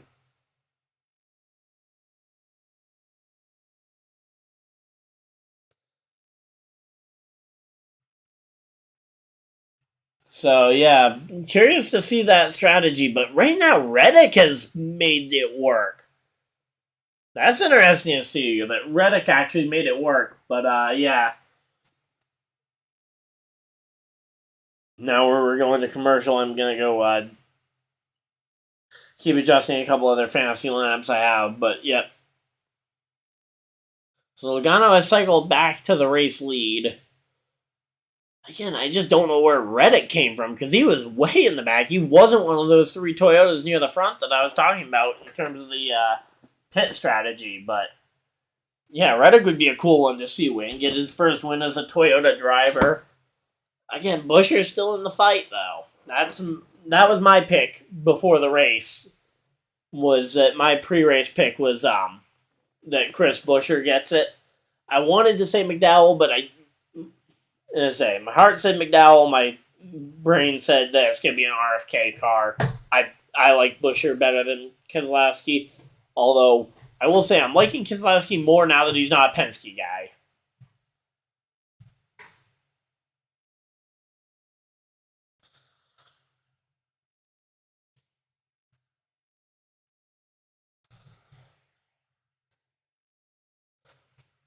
So here we go.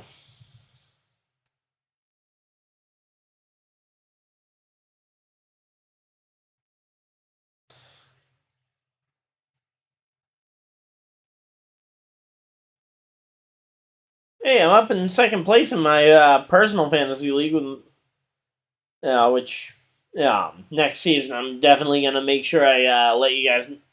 I'll get you guys in on that, but because my fantasy leagues that one's kind of the one I care probably the most about because it's the one I have the bragging rights in, which is always the important thing about fantasy sports is bragging rights.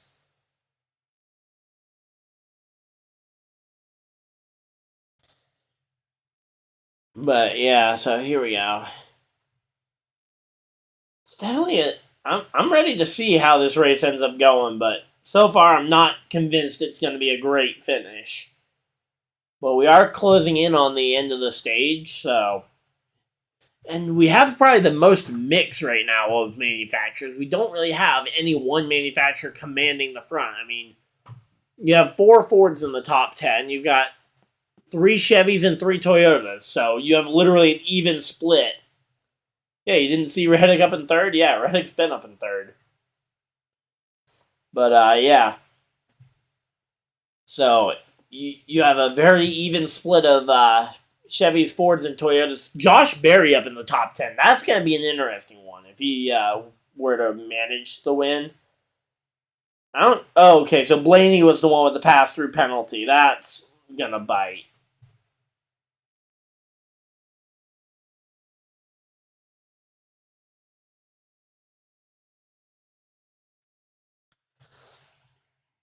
So yeah, Blaney ended up having to do with the pass through. So Blaney is essentially out of a chance to win this race without a rash of yellows. Now, we could very easily have a rash of yellows.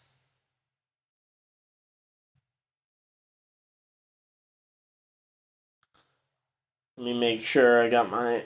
Because now that I know that Blaney is down, I want to make sure I save my uses of Ryan Blaney that I have. Because.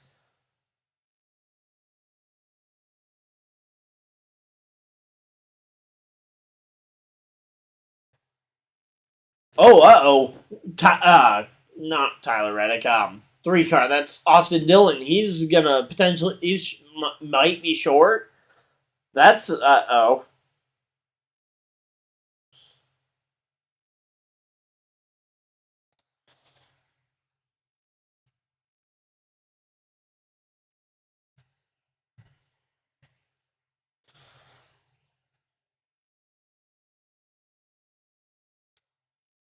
I don't like. That's the thing with this new pit road. Uh, I actually like the new pit road, but yeah. What's the oh no about? Am I missing something, or are you reacting to the crit to the Blaney penalty? But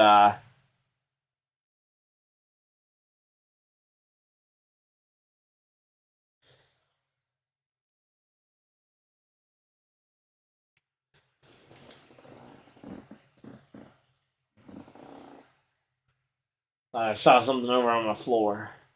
Oh yeah, 3 might run out of fuel. Yeah, that would be a big blunder, honestly, from that team.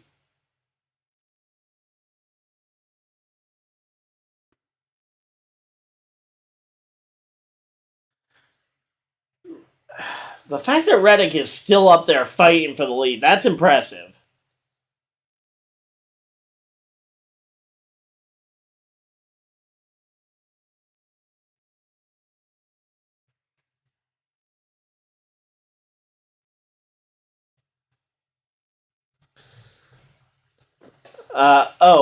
Hey, Patrick. So yeah, long story short, Logano has absolutely dominated this race so far. Looks like he's on pace to win the second stage after winning stage 1. We got 5 laps to go. Um, yeah, there's starting to be a lot of shifting around the field. Looks like the 15 just got lapped again, but Ryan Blaney got a speeding penalty on this green flag round of pit stop, so I'm going through and changing up my lineups, making sure I get them all straight. But yeah, that was kind of the main thing. There was a bit of shakeup at the end of the first stage where they were changing it around. Um, Logano, Kyle Busch, and Blaney each took turns at the front. But yeah, right now we're kind of waiting to see what ends up happening.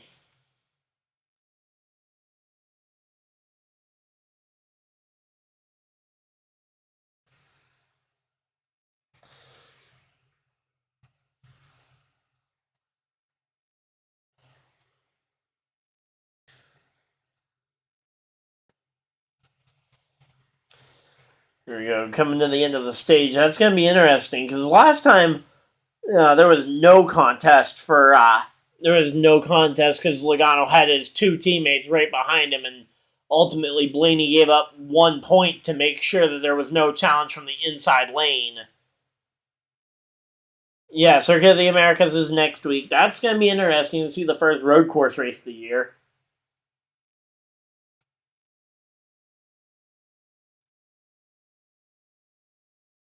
What the? So here we go. 1 lap to go on the stage. I got to make sure I get these lineups changed because I know I left.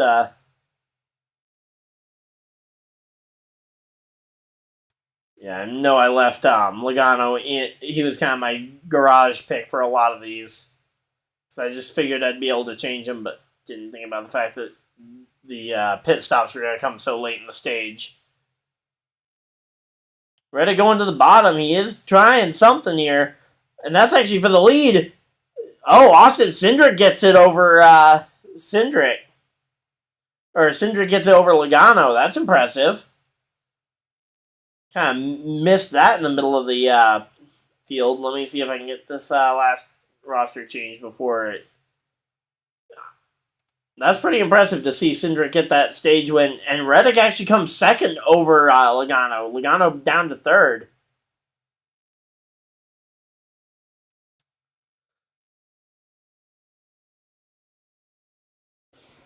All right, there we go. So, yep, there we go. I got my lineups all set. But, yeah. Oh, man. Whew. That was a weird stage finish because they were all trying to they were all kind of packed up there in the middle of a pack. I didn't think that was the end of it because I thought that. But hey, we saw someone other than Joey Logano win a stage. That's nice to see. What happened to why is the lineup on the side different than what we had? Did the stage not end with Reddick getting second? I thought Reddick got second in that stage. That's what they showed on the screen. Not sure why the lineup on my screen is different, but yeah. Let's see what the leaderboard shows. Oh no, Ryan Blaney missed out on the free pass by 1 spot. BJ McLeod ends up getting the free pass, and he will get back on the lead lap. Ryan Blaney gets stuck 1 lap down. That is going to hurt. Surprised he's only 1 lap down. I guess teammates must have helped him out by making sure he didn't go 2 laps down. But, yeah, kind of bummed that he didn't end up getting that free pass, because him on the lead lap would be interesting to see the comeback drive.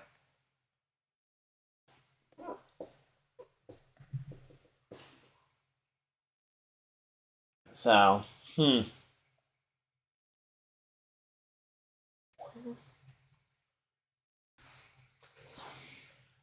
So here we go. We got another 100-lap stage here to end the race. So we got 100 laps left in the race. Curious to see how this ends up going in the end. But yeah, right now we're going through some annoying commercials here.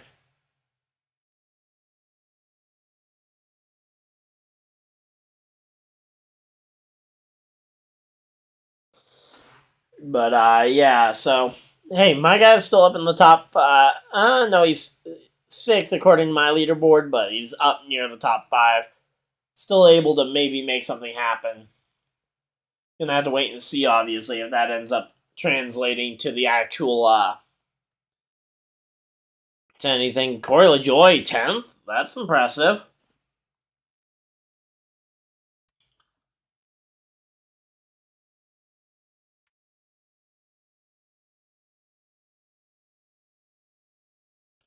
So here we go. Circuit of the Americas, 3 p.m. Eastern time. I will be live for that as well. Just like I have been every Cup race this year. All right, we got Gunther Steiner, the American F1 team principal, which I want to see Andretti get their Formula One team going, and Kurt Busch is going to be in the booth as well. That's nice to see. Nice to see Kurt returning to the booth. So that was an entirely green flag stage. We didn't see a single yellow that entire stage. So honestly, pretty good there.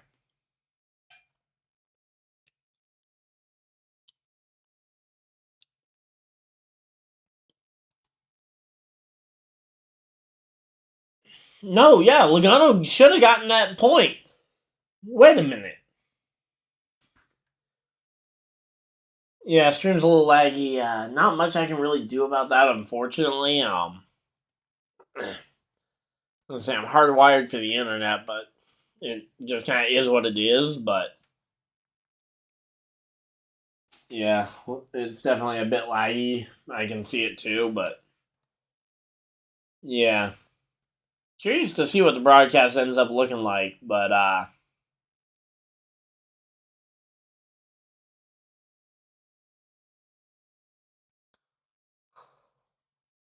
I am curious to see what ends up happening here.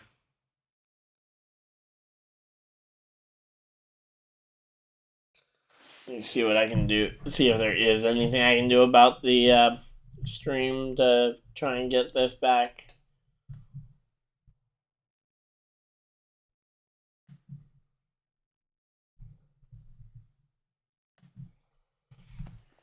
But yeah, we're currently getting ready for the here we go, pit stops. We got Bowman, Logano, Cindric, and Reddick.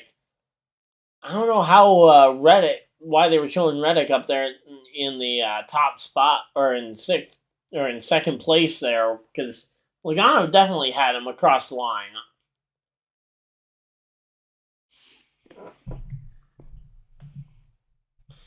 Yeah, not much I can really do. I mean, I've closed out of literally everything except for my streaming software. Yeah, it used to be a 500-mile race in the spring, but now it's a 400 miler. So they're only doing 400 miles for both races. But yeah, there's not much I can do about the buffering, though, unfortunately. Not right now, at least. Because, I mean, the only other thing I could do right now to try and improve my stream quality would be to restart my computer, but that would kill the stream. So, yeah.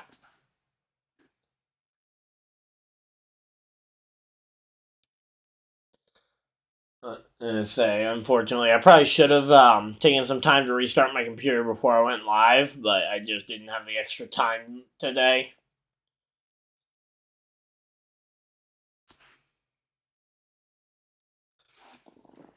But yeah, curious to see what this ends up looking like when we reshuffle everything and what everybody does for the choose count too.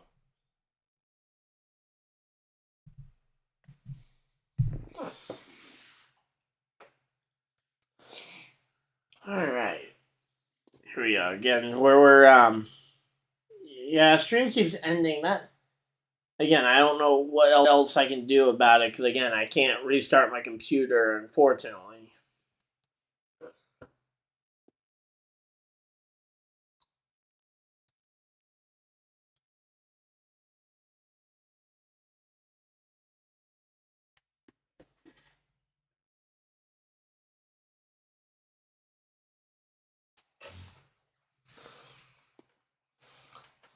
Yeah, there's not much I can really do, which is really unfortunate with the stream ending.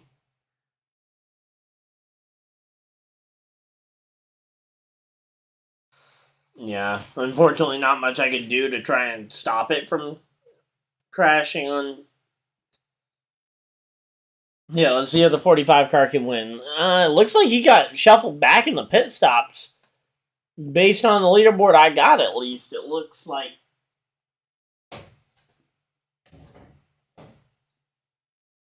Yeah, it definitely looks like some issues there. Again, we'll have to wait and see kind of if everything does cycle back around or not, but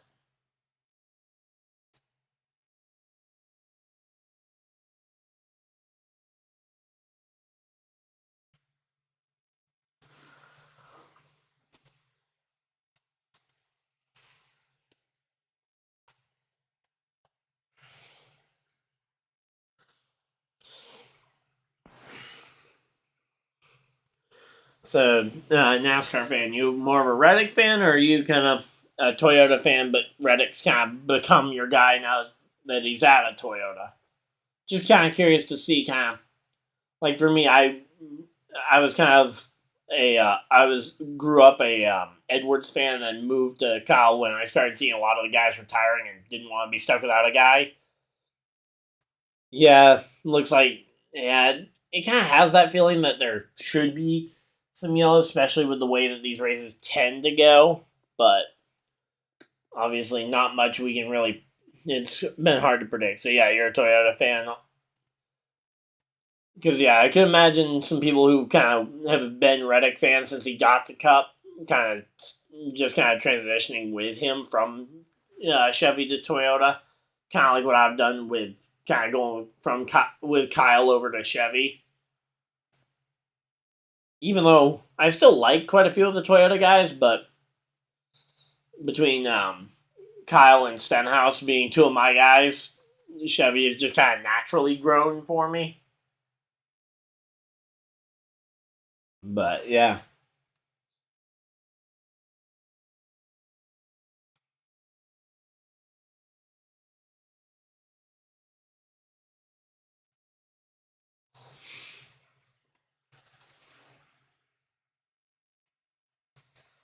There we go. Oh, Ty Gibbs coming down for a pit stop. Not sure if he got a penalty or what happened.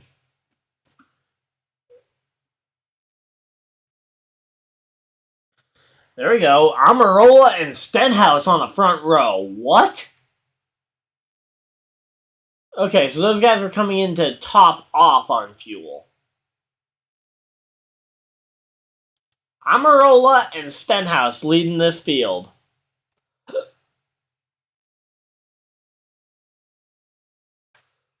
What on earth is going on here?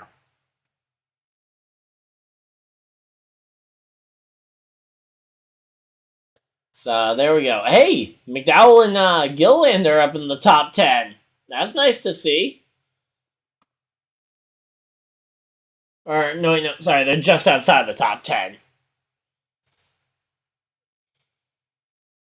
Imagine Cody Ware up front. That would be concerning. Corey LaJoy's up in the top 10. Looked like, at least according to their on-screen graphics. I'm waiting to see if mine will update here in just a second as they come across the line. Yeah, there we go. Corey LaJoy 10th, so.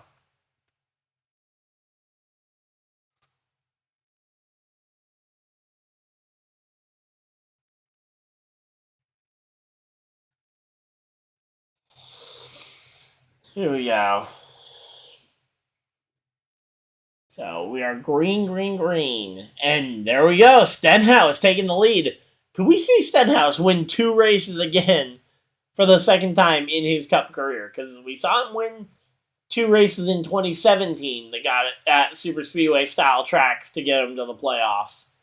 Could we see him win more than 2 Super Speedways this year?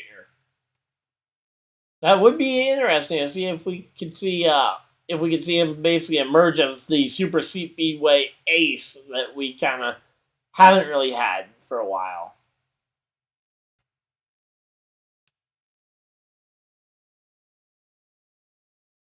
So here we go.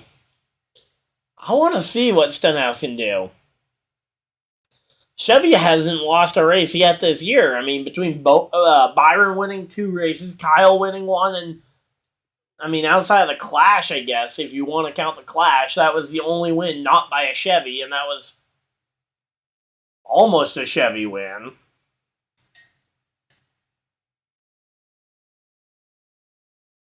But, yeah.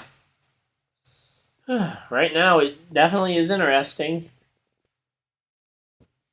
Here we go. We're getting ready for the final. We're in the final 100 laps. That's nice to see.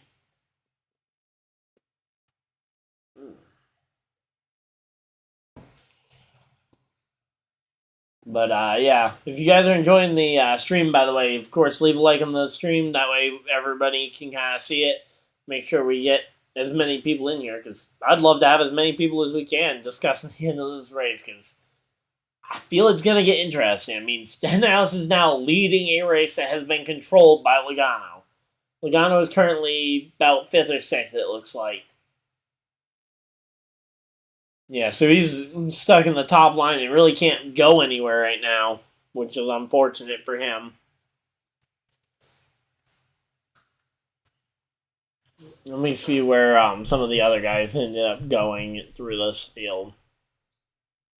So Kyle Larson is in 12th. Kyle Busch 13th. Todd Gilliland and Michael McDowell drifted way back really quickly. Reddick is now 27th on this restart, which is not good. I guess he might have come in and topped off, try and make it the full distance, because we saw some guys almost make it. Actually, wait a minute. I think I just figured out what Bell was doing staying out that long. He was testing to see how far he could go on this run. I think Bell was testing to see if he could make it the full final stage without pitting. Because if he could do that, even if he runs low on fuel, if he can save the fuel and make it, he could win this race by a lap. Wait a minute. I think we figured out what Christopher Bell was doing. I think we have figured out what Christopher Bell was doing there. Christopher Bell I think he was trying to see if that saving fuel could get him to the end of the stage. Hamlin, by the way, takes the inside line and goes past Stenhouse and takes the lead from the bottom. But I think we might be on to something here. I don't think I'm off base on that. I mean, it would explain why he stayed out so long, especially with the first and with those two stages being so similar in terms of length. Obviously, the likelihood of it actually staying green flag like the first one, it's unlikely. Yeah, there's 3 wide in the middle of the back of the pack there. Suarez looks like maybe Briscoe and Logano. Oh no, wait, nope, that was it was Briscoe. Now it's Chastain. So that bottom line really is moving, though. I will say that. Barry now the middle of 3 wide there. So yeah, there is a lot of side by side in the back of the pack, but man.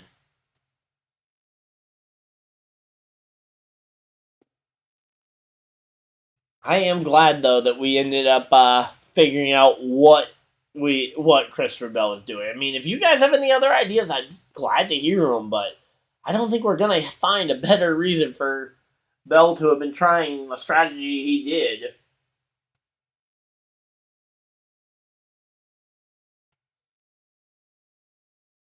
Let's see, what can Stenhouse do to try and pass Denny? That's going to be the big question for right now. I mean, obviously, I don't think we're going to see him try anything too risky because it's still early. He's still got 82 laps to go. But, man, it's a pretty good race, and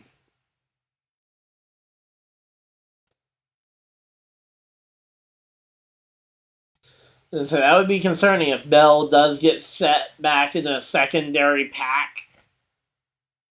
But we're going to commercial break, or they're going to commercial break, so we get to kind of just chat. But yeah, I think we did figure out finally what Bell was up to. Curious to see if he can actually make the fuel saving work to make it the full distance this time. Maybe we get 1 yellow. Problem is, if you get a yellow, you probably pit for tires, maybe. But I don't know. Or at least top off on fuel, but I don't know. It's hard to really predict exactly what you're going to see. But again, like, if we got a caution right now, that'd be really interesting in terms of the fuel mileage.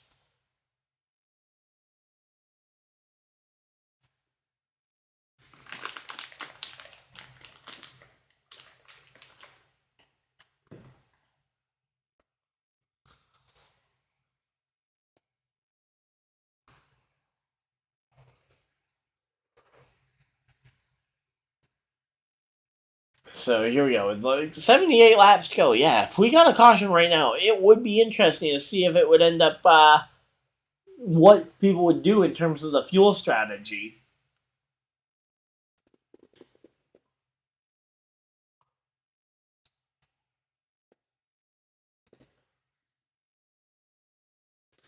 But yeah, um, I mean, there's not much to talk about in the front of the field. That second line is starting to grow in prominence there. Bell goes to the inside line. Let's see. Chastain in 8th currently is the highest ranked car on that inside line. Curious to see what Josh Berry does on that inside. Or, not what Josh Berry does on the inside, but what he does inside the top 10 now that he's there for the first time.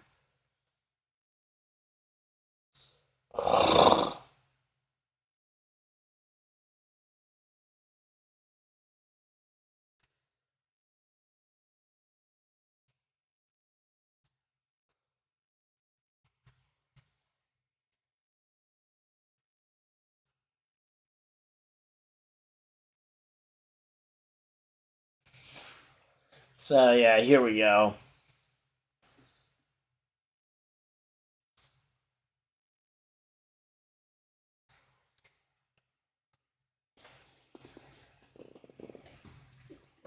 I'm gonna say right now where we're at this honestly the strategy hasn't been the interesting part, but we have seen some interesting strategies coming from where they pit. But yeah, oh, there we go. Stenhouse got shuffled way out of line. He has not got any help there. Harvick, though, on the inside line, he has caught the front of the field. That inside line has arrived. The inside line has arrived here. It is not nearly organized enough to really stay there, at least not right now. Oh, we got contact in the middle of the field there. Not sure who that was, but there was significant tire rub there. I think is that the 7? Yeah, it looked like that might have been the 7 of Corey LaJoie that smoked the tires there. But yeah, they have to try something though. Yes, that was Gregson, and yeah, it was Gregson and the 7 of yeah, so it was 7 of LaJoie and Gregson in the 42 fighting it out. Man, here we go. Let me see. Can I put up?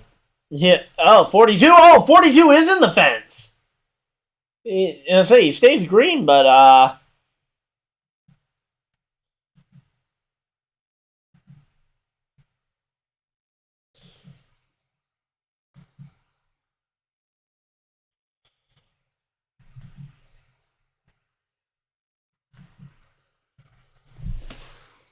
here we go.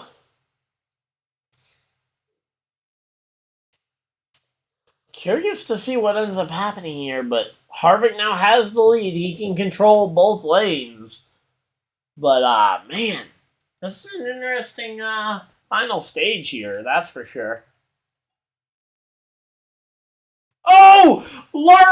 Not Larson, Harvick around in the front of the field. Berry collected. Kyle Busch around in the mid pack. Buescher takes a hit to the front of the car. Oh my. Yep, there we go. So Kyle Busch spun out. Not a lot of damage, but there's fire rolling out from under that car. Burton is wrecked. Yeah, that car is out the race. The 17. No. Oh, Chastain turned him?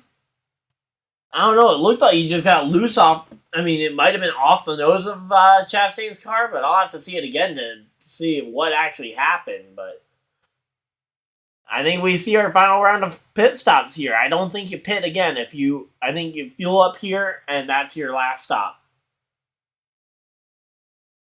Yeah, man, there is so much wrecked cars here, but yeah, you pit here for the end of the. If you're looking at the end of the race as your game.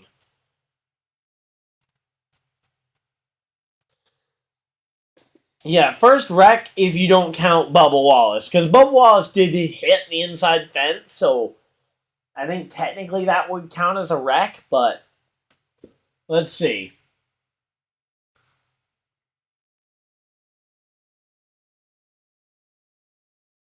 Okay, so it looked like I don't know because yeah, Harvick was the one changing lanes, but yeah, he did end up ultimately. Yeah, Harvick was the one changing lanes, which kind of moved where that he was getting the push from.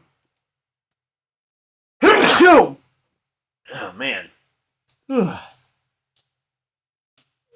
But yeah, I think again, it was definitely off the nose of Chastain, but I don't know if I don't think Chastain did anything wrong. I think the thing that really wrecked Harvick was Harvick moving around while the one was still right touching his rear bumper.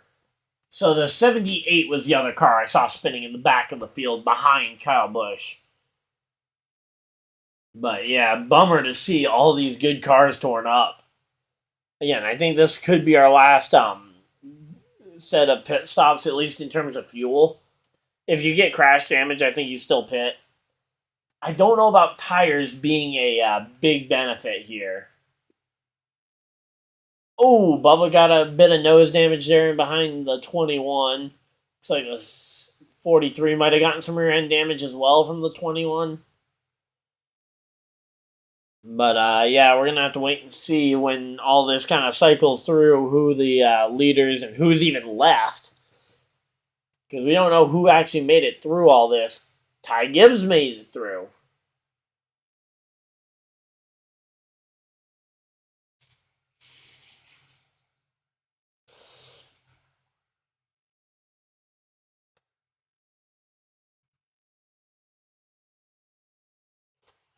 So Reddick went below the double yellow line there, but where it was to avoid a wreck, I believe he will be okay in terms of passing down there. But yeah, that's kind of one nuance about that rule to remember.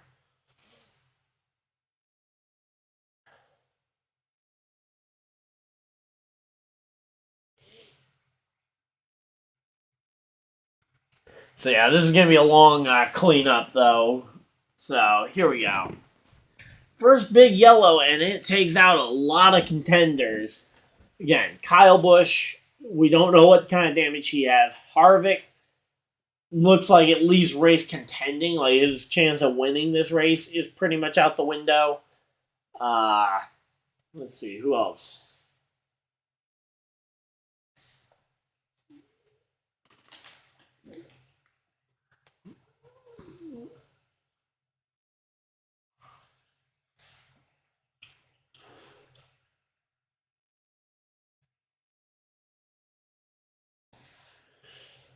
Say it's too dangerous of a track for Harvick to try and pay him back at here, but it's gonna be interesting to see what ends up happening here.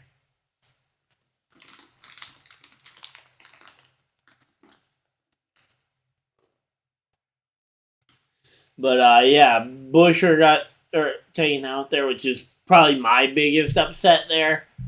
Because again, I think Kyle Busch is okay. Stenhouse back in the top 10 after all that kind of all the dust starts to settle. It looks like we'll have to wait and see what ends up happening in terms of who pits and not here. I think everybody that though, I think you'll see pretty much everybody at least make a stop. Now, whether it's gas only, I think you'll see a lot of 4-tire stops just to make sure that they have tires to make it the distance. But I wouldn't be surprised if we see a couple of fuel onlys just to try and get the lead. In particular, maybe from a group that hasn't been at the front a ton today. Like, let me look through the field and see what we got.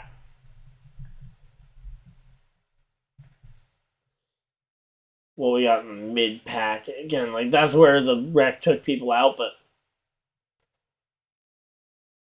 like, maybe that group of Chevys. So, Corey LaJoie, Justin Haley, Alex Bowman, Allmendinger, Dillon, and Gregson, maybe they would try fuel only to try and game this. But again, we'll have to wait and see here. But yeah, kind of bummed to see Kyle Busch involved here. I hope he's okay. I'd like to see him still race for the win here, but yeah, hard to predict.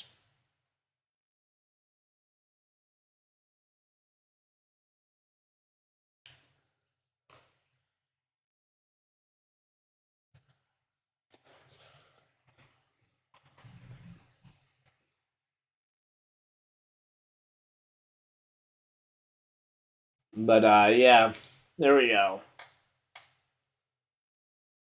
That was a absolutely chaotic. That was an absolutely chaotic race. With the wreck there.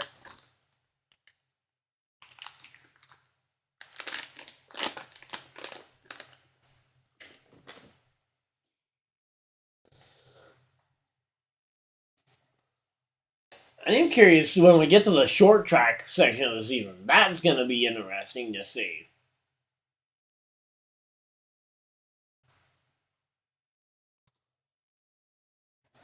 Like, Richmond is one of my favorite tracks, even though it really is a strategy race. You kind of like Phoenix, you need to kind of be looking at the data to really be able to make it work. As opposed to something like Vegas or Auto Club where the entertainment is on the track.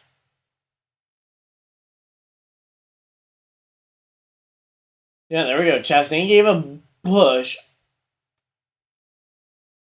So Chastain didn't actually physically touch Harvick. His air definitely affected Harvick. But I guess now that I'm seeing the replay, where I thought I saw Harvick change lanes initially, it was actually just a wiggle.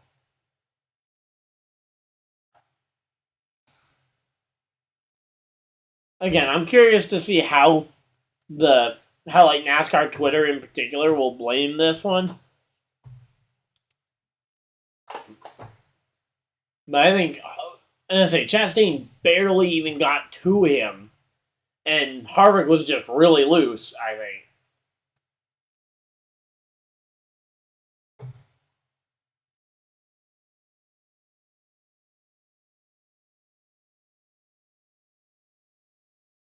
Okay, Byron is out of the race. That's going to be a big hit for Byron to miss out on potential points here at the end of the race, especially after the 100-point penalty. Although, again, his wins still lock him in, so he's probably the only one that probably matters.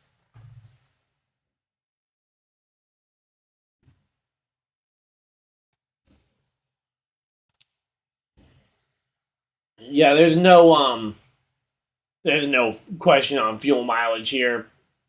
It's a very easy. Everybody pit, everybody make it.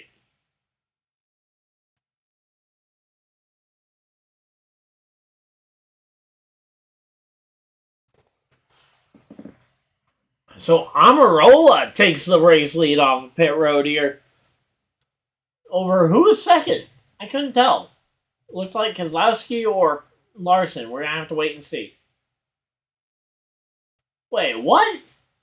What did Chastain do here? Oh, Chastain got a bit of grass on the exit of pit road. Oh wow, he went 4 tires in the dirt. Denny Hamlin and Ty Dillon make some contact on pit road as well. This has been chaotic.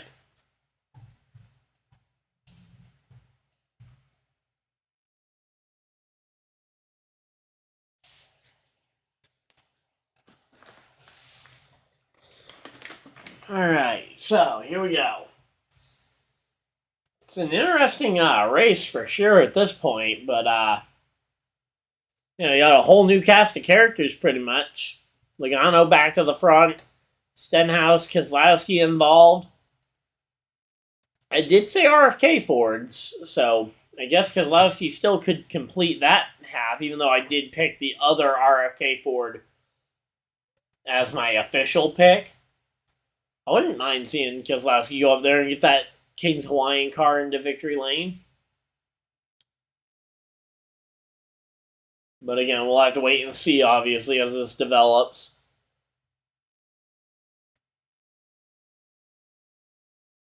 Again, we'll have to wait and see if my lineup ends up changing any from here.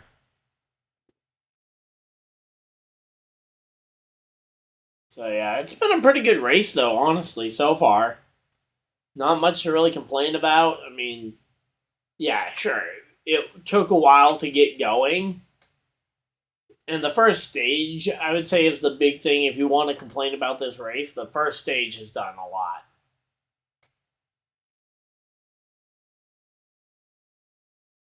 But yeah, outside of the first stage, though, this race has been interesting. You had the shuffling around of the leaders. Then you had the interesting pit strategy of Bell waiting. Now you got this wreck.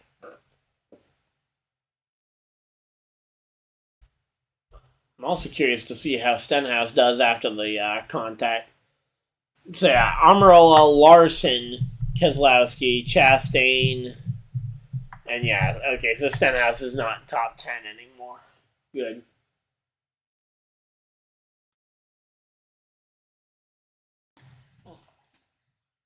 So here we go.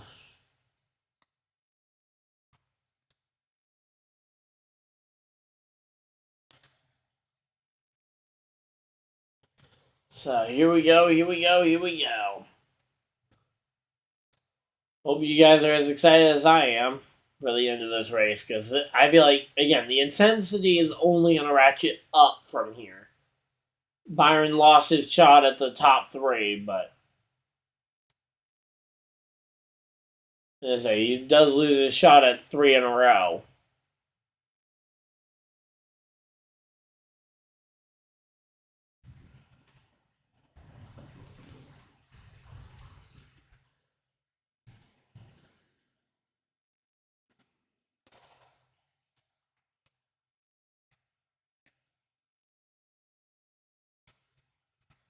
I'm curious. Actually, that is a really good question.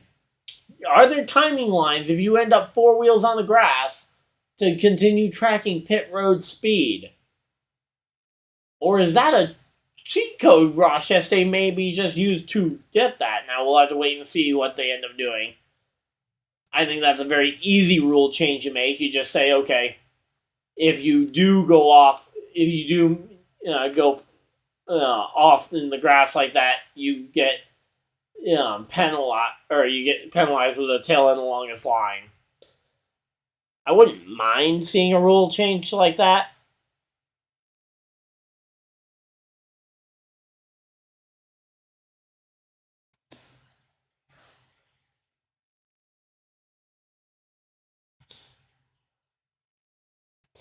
But yeah.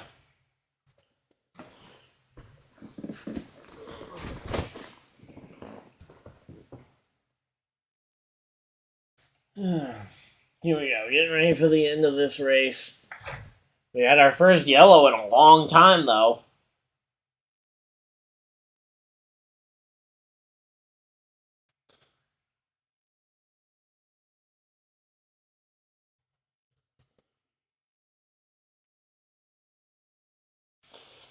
Sorry, I'm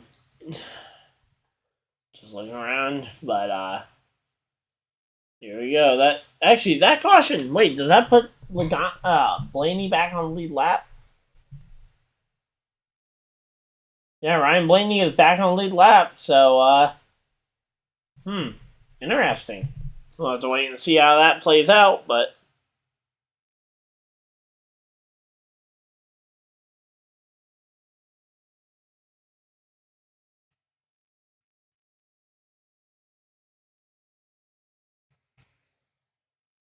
So Amarola is leading the race. He took fuel only there.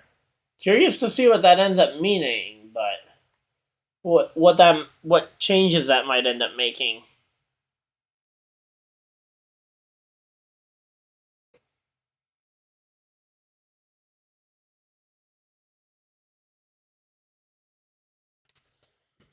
Here we go. Green flag back out, and we are racing here at at Atlanta.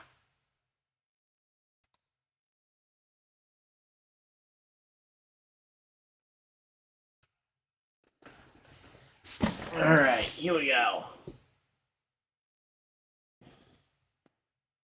So, I'm going to say, Eric Almirola gets clear of the outside lane, and he's got this.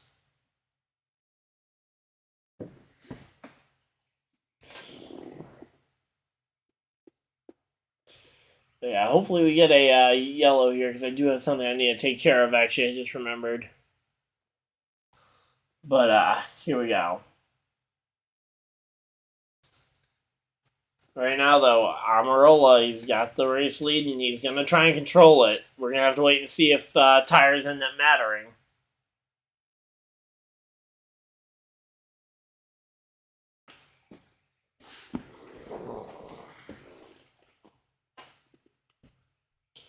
But, yeah, here we go. Let's see. Got a big push from Reddick to Keselowski.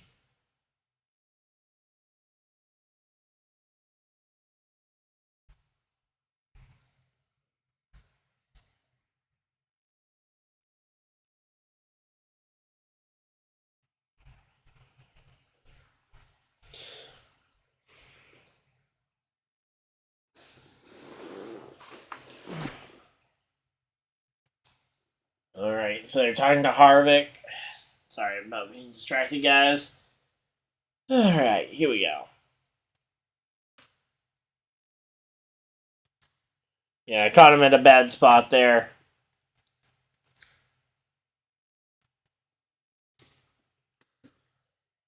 And one second, guys. I'll be right back.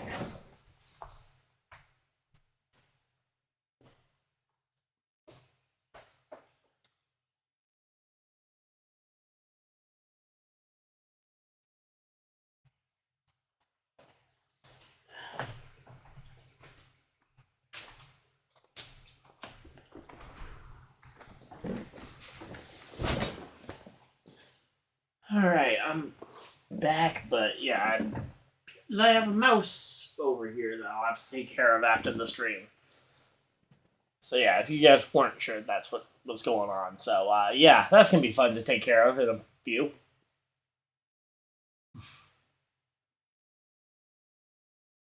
But yeah, he shouldn't have. He's just kind of exploring the room, so he shouldn't go anywhere. I should be able to get him pretty easily, but I'm gonna wait till after the stream. I'm gonna try and get this one done.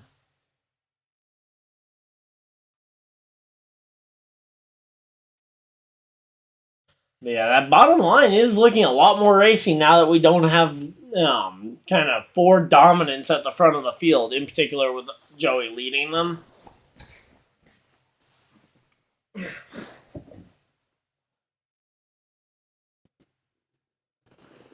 Alright, so here we go.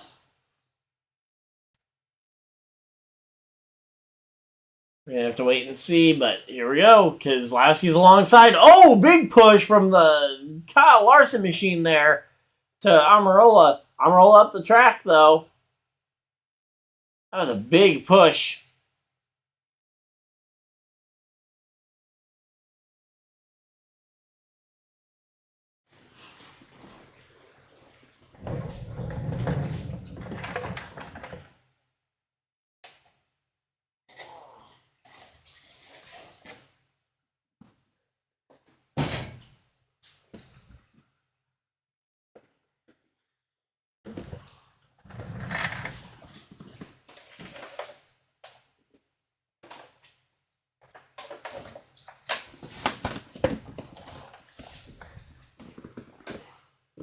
Yeah, not sure where he got to right now.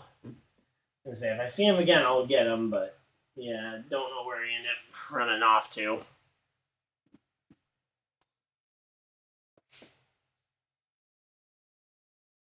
Oh, we got a yellow. Wonder what that's for. He should be, I think he's in the metal framework, but I can't feel him when I reach in, so I have no idea where. along the radiator on the back wall, but oh, Larson and Amarola crashed. That's the leaders. Leaders wrecked.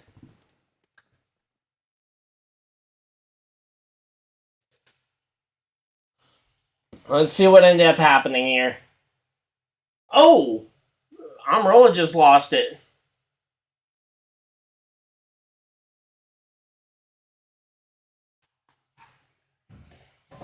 Yeah, Amarola lost a tire there in front of the field, and so it wasn't a wreck necessarily. It was just a blown tire while leading, which is not good for the guy who stayed out on old tires.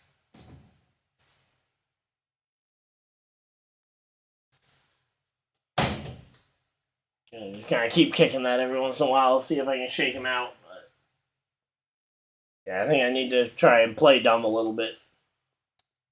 But man, that's going to hurt Larson. Again, another one of those Hendrick cars that lost a ton of points there on the ability to try and point his way in. Again, I think he should be able to win his way to the playoffs, so it shouldn't matter. But yeah.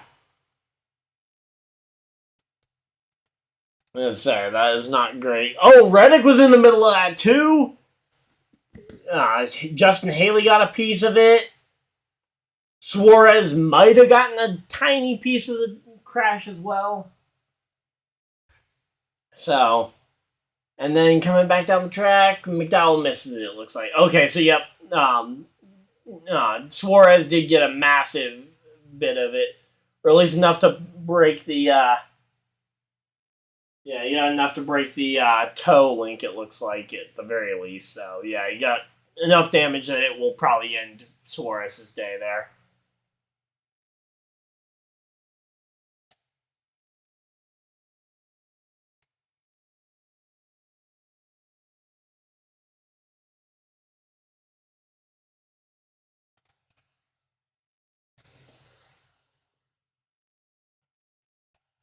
But, yeah, man, that was a big wreck for ultimately not much of anything.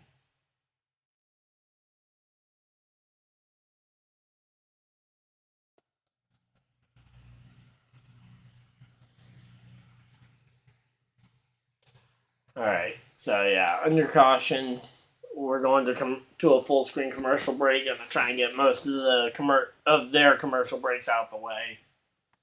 But,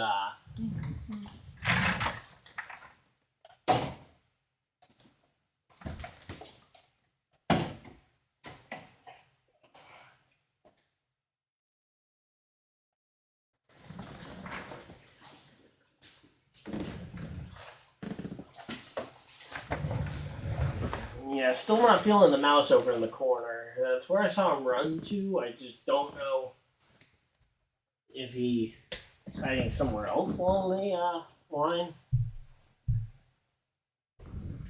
Yeah, I will get him now.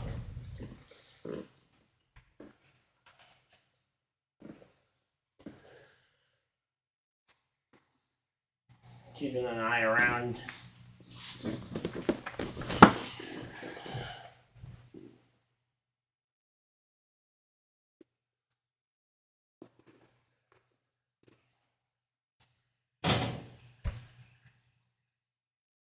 And say again, maybe if I play dumb for a bit, he'll venture out of his hiding spot, and then I can get him. But yeah,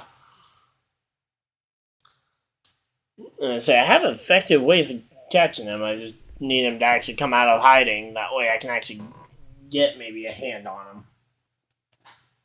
So if I can get him by the tail, I can keep him in control. But the matter is getting a hand on his tail.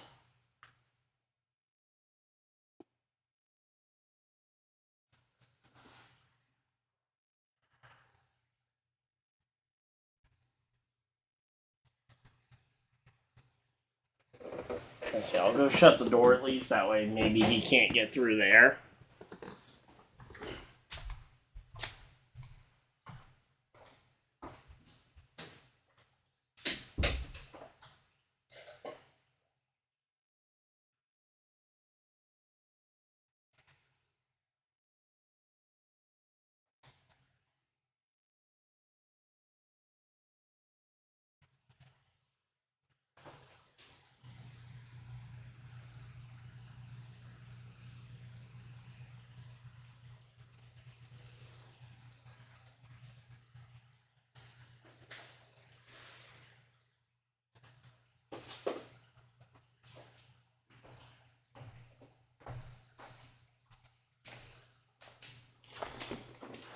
Alright. They're back from commercial break. We've got this race down to the final 50 laps. They're doing the ones to watch, and RFK is being mentioned. But yeah, oh man. Curious to see what ends up happening here in the latter stages of this race here.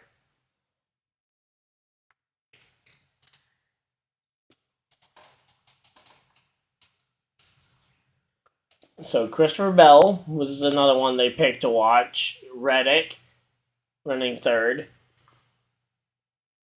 I'm curious. You'll land up in the top 10. Justin Haley up to second. That could be a good pick.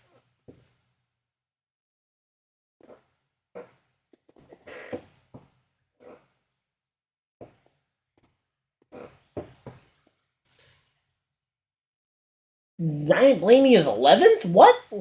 How is he up to 11th? Alright, so we got Chastain getting fresh tires.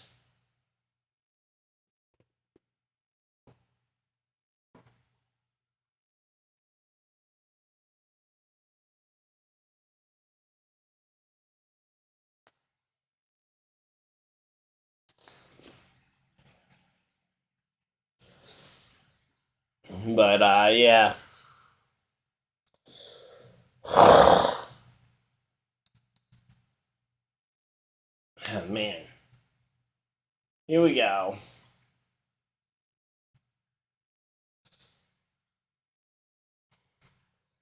We're gonna have to wait and see, obviously, as to what happens here. Oh, Haley pitted. Okay. So Ryan Blaney up into the top 10? That's gonna be interesting to see as we get ready for the end of this race. Hopefully you guys are excited for the end of this race. Of course, share it with your friends as we get closer and closer to the end. Leave a like on the stream if you guys are enjoying it.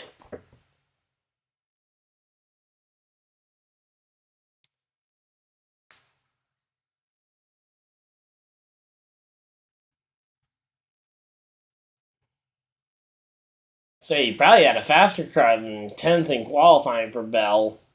So that's who they're talking about right now, is Bell being 10th in qualifying. But again, I think he was better than that because he ended up spinning out in qualifying, which put him 10th.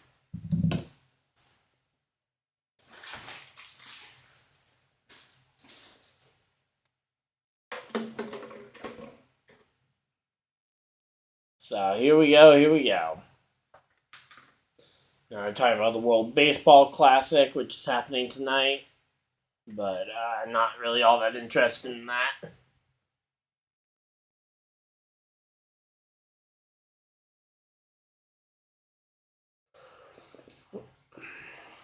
So you got a lot of Toyota power up in the top 5, honestly, but you don't want to risk leaving an option for Keselowski and Logano to get hooked up and take the Fords to the front. The wild card in the top 5, Alex Bowman. You got Alex Bowman up there in the top 5, mixing everything up.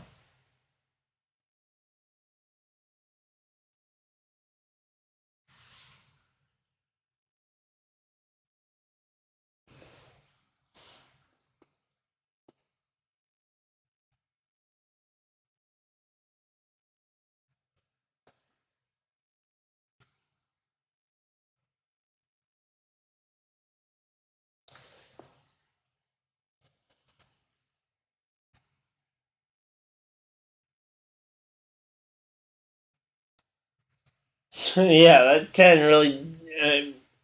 he just popped the tire right in front of everybody.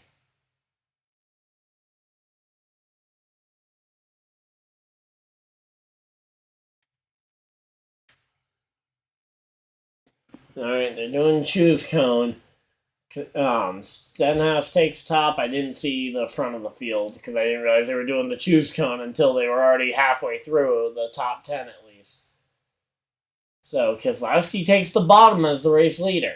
Then you had Bowman take the top. And they pretty much alternate every other car. Oh, wait, no. Reddick was second place. Sorry. Reddick took bottom as well. Then Bowman in third went to the top. Curious to see that.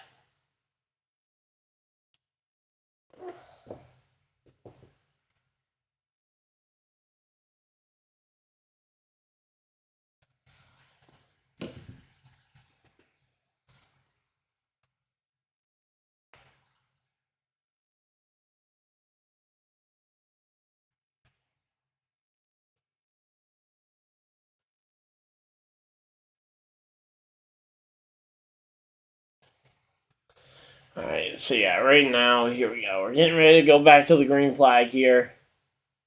Pace car should be off this time. Is pace car diving for pit road? Let's see. Yep, pace car is off. And here we go. It is green, green, green, green. Green flag is out. And time to see what ends up happening here. Logano, on third car in that inside line, he is going to be able to potentially try and make a move. Kyle Busch up in the inside lane there. Keselowski went up top to make a block, but I don't know. You got to get down there and cover Reddick before Reddick gets there and makes the move. So there we go. Making some nice moves, honestly, though.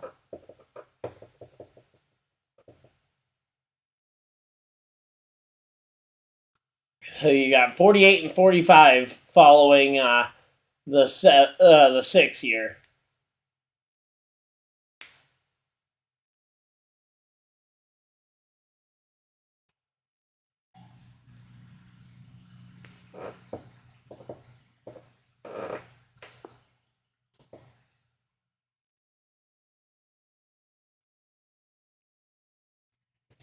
But yeah, right now, honestly, again, 2 lanes forming. Got a pretty good run here, actually. Bell and Hamlin on the top side. Yeah, gonna have a lot of help up top here. Right now, it's just kind of basically like spotting for Keselowski here. Because there is not much else going on, but it's going to be the run from one of these 2 lines. What happened to Kyle Busch? He seems to have fallen back a bit. Oh, no, he went to the top side. There he is. Thought he fell and back, but no, I just looked and see. He's on the outside of where I thought he was. Here we go. Logano to the bottom. He takes Reddick 3 wide. Reddick trying to find his spot there. Still 3 wide. Blaney. Oh, and Alex Bowman gets left out to dry on the top side. The Toyotas do end up working together there. Possibly, the teammate, the manufacturer alliance there potentially helping.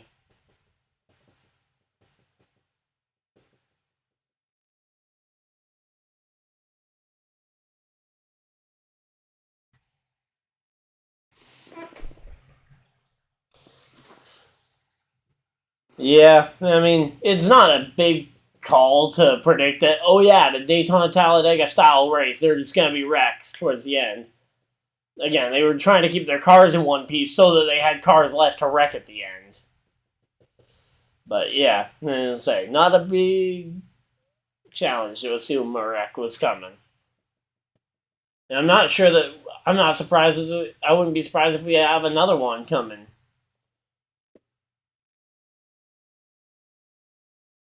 So second, third, fourth for Penske. The 3 Penske cars have gotten to the front. Uh-oh. We might see the Penske cars try and control this race and then turn their backs on each other at the very end.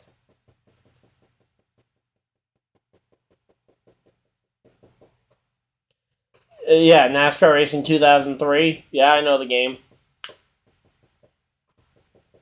Ooh, Allmendinger up into the top 10. That's interesting to see. Kyle Busch dropping back, which is not fun. Stenhouse up into the top 10 once again, but right now it's really going to be a question of can the Toyotas get all together and potentially outrun these Penske Fords that are up ahead. Nice. Yeah, I used to play a lot of NASCAR Heat before the servers went down. Now we've been on F1 for the last couple of weeks.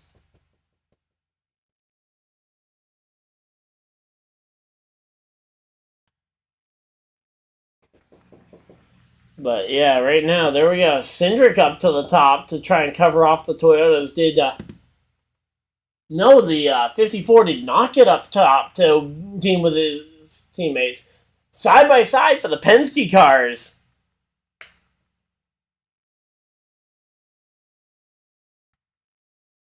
So here we go. Side by side to try and be two cars blocking it. And what was that move from the 21 or from the 12 car? Looked like a big wiggle, but almost looked like what happens when you have lag in a video game lobby. I mean, I don't know if anybody else saw that, but yeah, he definitely wiggled there. Yeah, I'm sure it was a wiggle because I'm pretty certain that real life doesn't have lag spikes. But yeah, Cindric is really just holding the bottom line back, and Blaney's holding the top line back so that nobody can make a run. There we go, though. Now that Cindric's falling back, maybe they can make a run.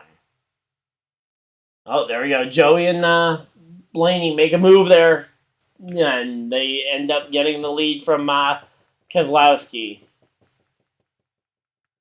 Big push coming to the 22 here. Looked like uneven pavement. Yeah, that's very possible. It just seems weird that you'd see that on a brand new repave. I mean, that track was only paved last year. It seemed weird that would happen, but yeah. Again, I wouldn't be surprised if it was something like that, but yeah. Just looked weird. But here we go. There's Toyotas plus Brad on the top line. That's going to be the ones to watch right now. The problem is, as soon as the Toyotas get clear, they're going to try and pass Brad. Because there isn't a lot of trust there that they're going to help you out. Is Ty Gibbs... Are they trying to give Ty Gibbs an opening to get to the top? Because that's pretty risky right now. Yeah. The track doesn't look very different, but again, it's only 1 year of age put into it, so I wouldn't be surprised if it looks the same as it did last year.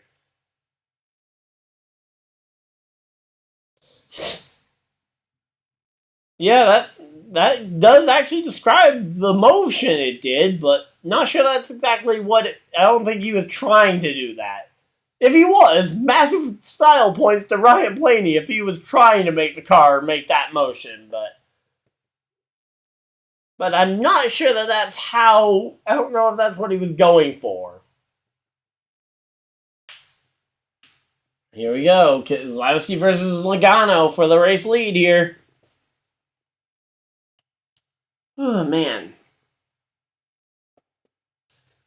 Alright, Keselowski leads at the line. We got 30 laps to go here.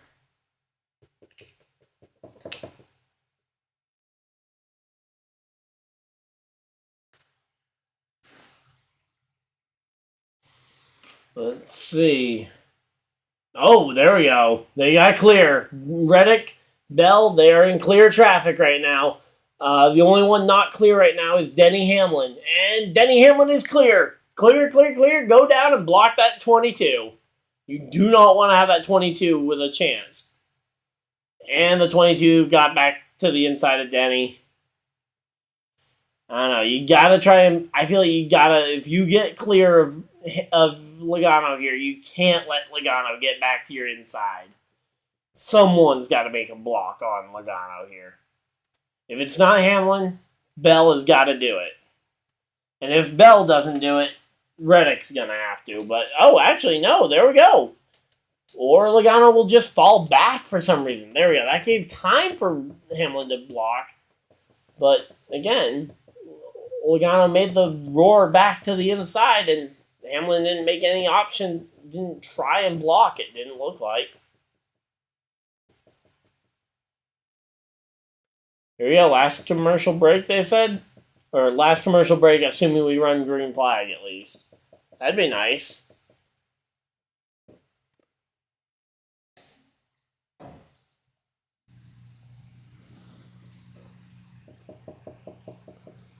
So I got 20% left on my battery. Should be enough to get to the end of the race.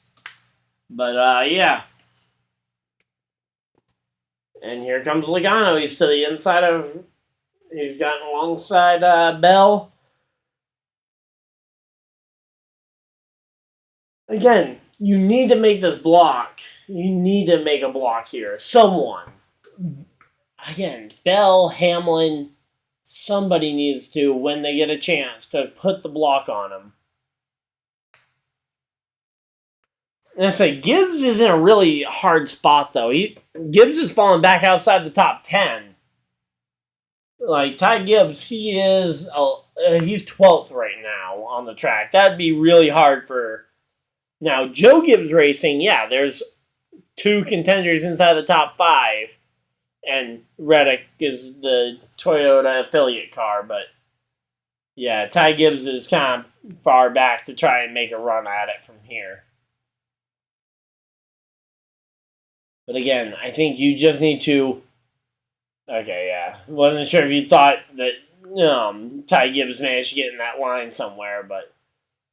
Not sure who's on board this is, but they're getting steamrolled. But right now, again, if you can get clear of Logano, I feel like one of these Toyotas at some point is going to need to put this block.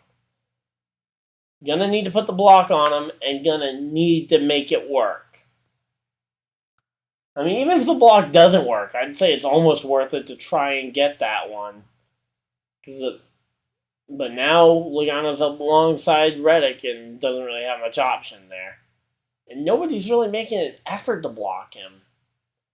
I don't know why they aren't trying to block him. I mean, he hasn't had the momentum to go up there and pass him yet, but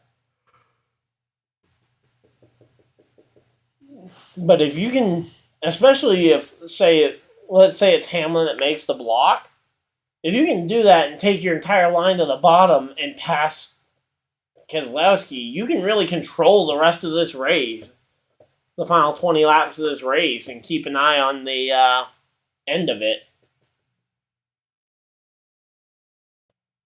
But yeah, now Reddick is kind of falling off the back of Brad, and oh no, Brad goes down to the bottom to block. There we go. Somebody finally puts a block on Logano. There we go. Finally, somebody with the common sense to block Logano, who was coming with a head of steam there.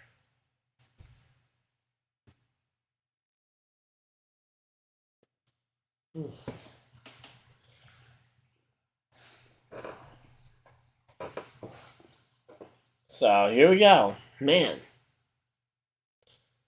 Here we go, and now here comes that run from the Toyotas to the outside. The big thing is going to be for Keselowski is going to be timing the blocks and figuring out when the move is going to come. But right now where they're double file, though, it's going to be hard to make a move because you can't organize with the guys in your line to make a move. You basically have to predict when the inside line is going to get a run, and you're going to have to cut down in front of the line and hope to get a push. All right, here we go. Here's a big run from the outside lane. I don't know if Hamlin's clear, but again, somebody should be making a block. I'd like to see one of these Toyotas show some initiative and block the 22. We'll have to wait and see, obviously, but...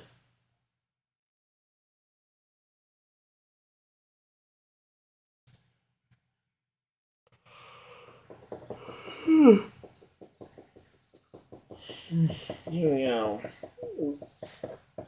Man. Yep, here we go.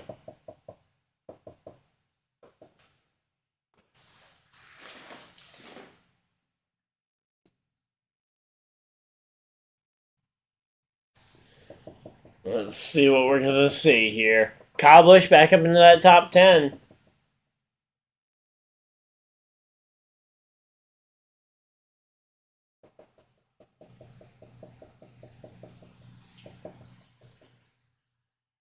But yeah, I mean, again, like these lines are moving back and forth, but I feel like the Toyotas, again, I feel like if you can get control of the race sooner, because this is what we saw at the 2016 Daytona 500, was that the Toyotas were able to kind of control the end of that race just by having the lead.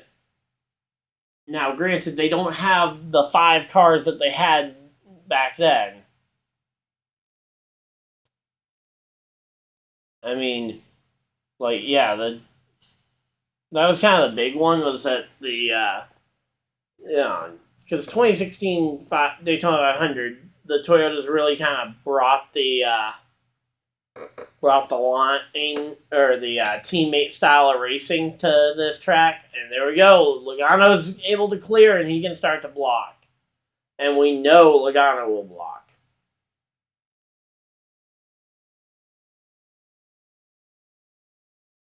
Because that's the biggest thing, is that, like, again, if you can make a block, again, like, if you could, because I wouldn't have been saying this if I thought that it was 1 or 2 cars making it. But if that entire line could have blocked, here we go. We're getting to about 10 laps to go here. We're looking for the last yellow, potentially.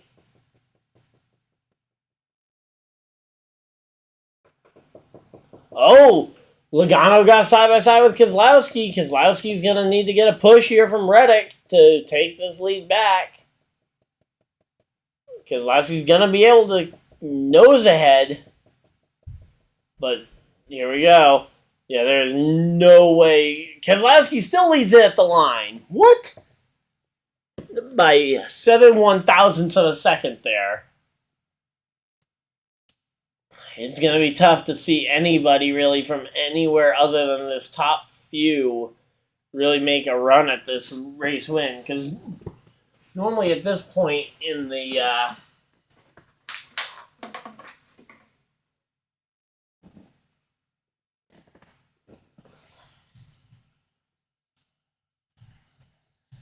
you got to keep at least alongside Logano to try and restrict what he can do, because Logano's been too fast to just let him clear. You cannot let him get clear.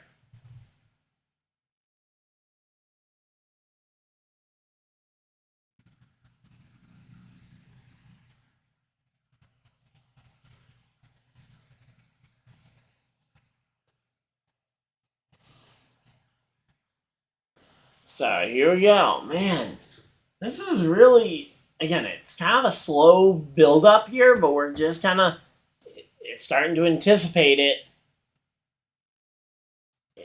Again, it's kind of the drag race here. Who's going to make the move?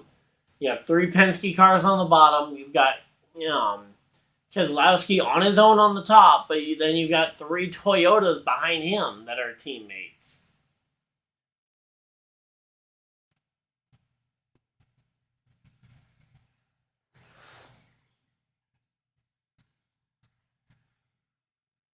So here we go. We're starting to see some. Here we go. We're starting to see some separation here. Whoever can stay bunched together might end up just producing the winning run, but we got some lap cars coming in. If those lap cars play a factor, it could potentially allow for, say, Logano to get clear and control the race, or for Keselowski to get control of the race again.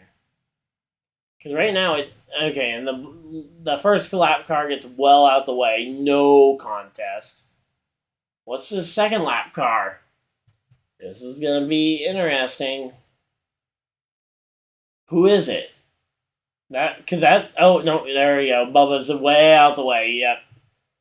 I don't know, if I were Bubba, I would have liked to have I would have tried to maybe hold up the inside line, try and help the Toyotas that way, but he just doesn't have the pace, I don't think, to realistically compete.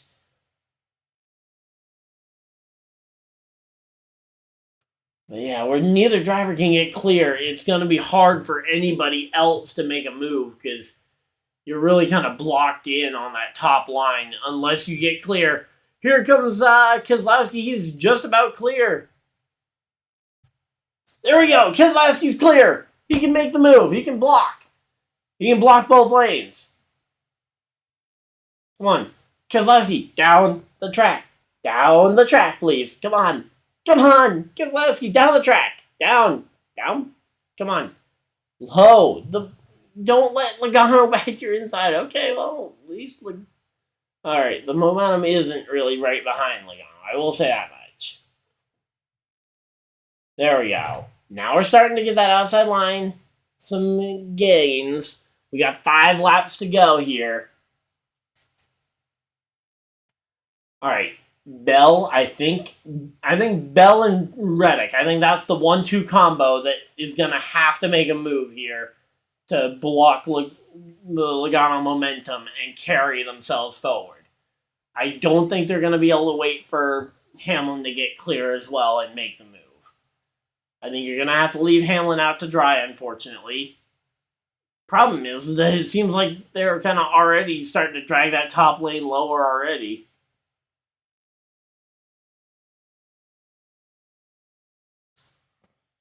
Yeah, here we go. Here goes...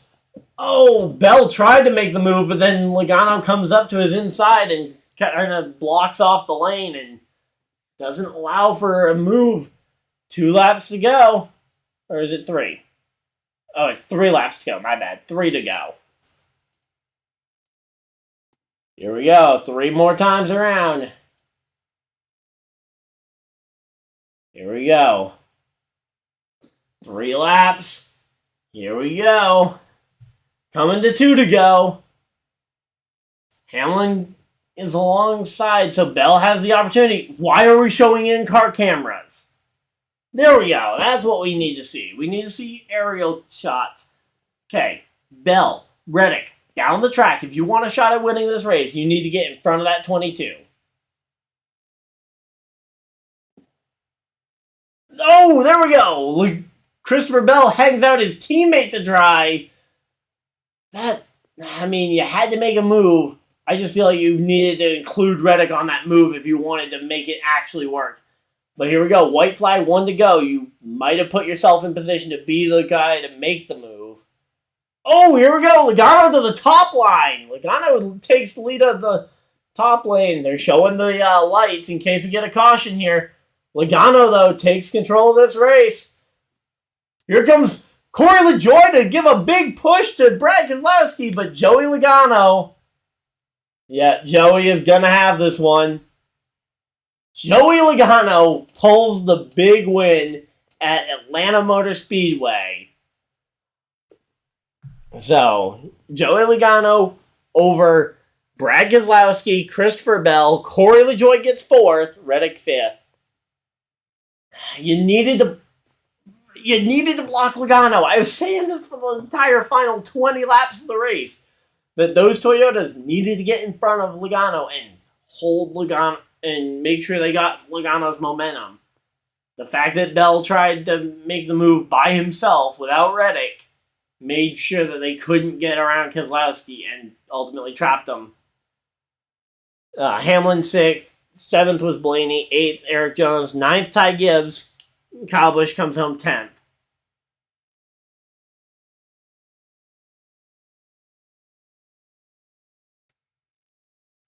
So there we go. That was a pretty good race, honestly, though. Man, Logano, hey, you know what? There's one thing. Logano earned this win.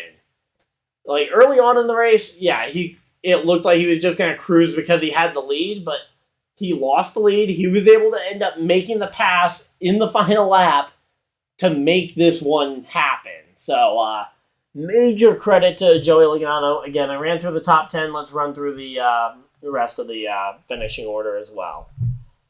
So let's see. We had Cindric 11th, 12th Noah Gragson, 13th Chastain, 14th Alex Bowman, 15th Todd Gilliland. Nice job for Gilliland. 16th Allmendinger, 17th Stenhouse, 18th Josh Berry. Not too bad for Josh Berry.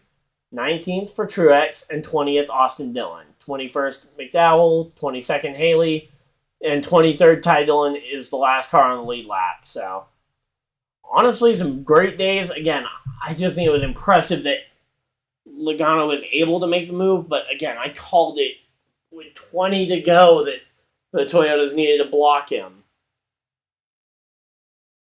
But man, yeah, and Brad didn't continue the aggressive block that would have ended in those two wrecking each other. And ultimately, it came down to a big push from Bell at that point that pushed Joey Logano through and allowed him to win this race with no real competition. But man, that was a pretty good race, though. Hopefully, you guys enjoyed. I'm going to end off the stream, but hopefully you guys enjoyed this. If you guys did, leave a like on the video. Subscribe if you guys are new so you guys never miss another video or live stream. I will be back for next weekend's race at Circuit of the Americas. But until next time, this has been Ryan Dyer, and I will see you guys in the next video, live stream, or whatever you decide to do with the rest of your day. Have a great day, everybody, and goodbye!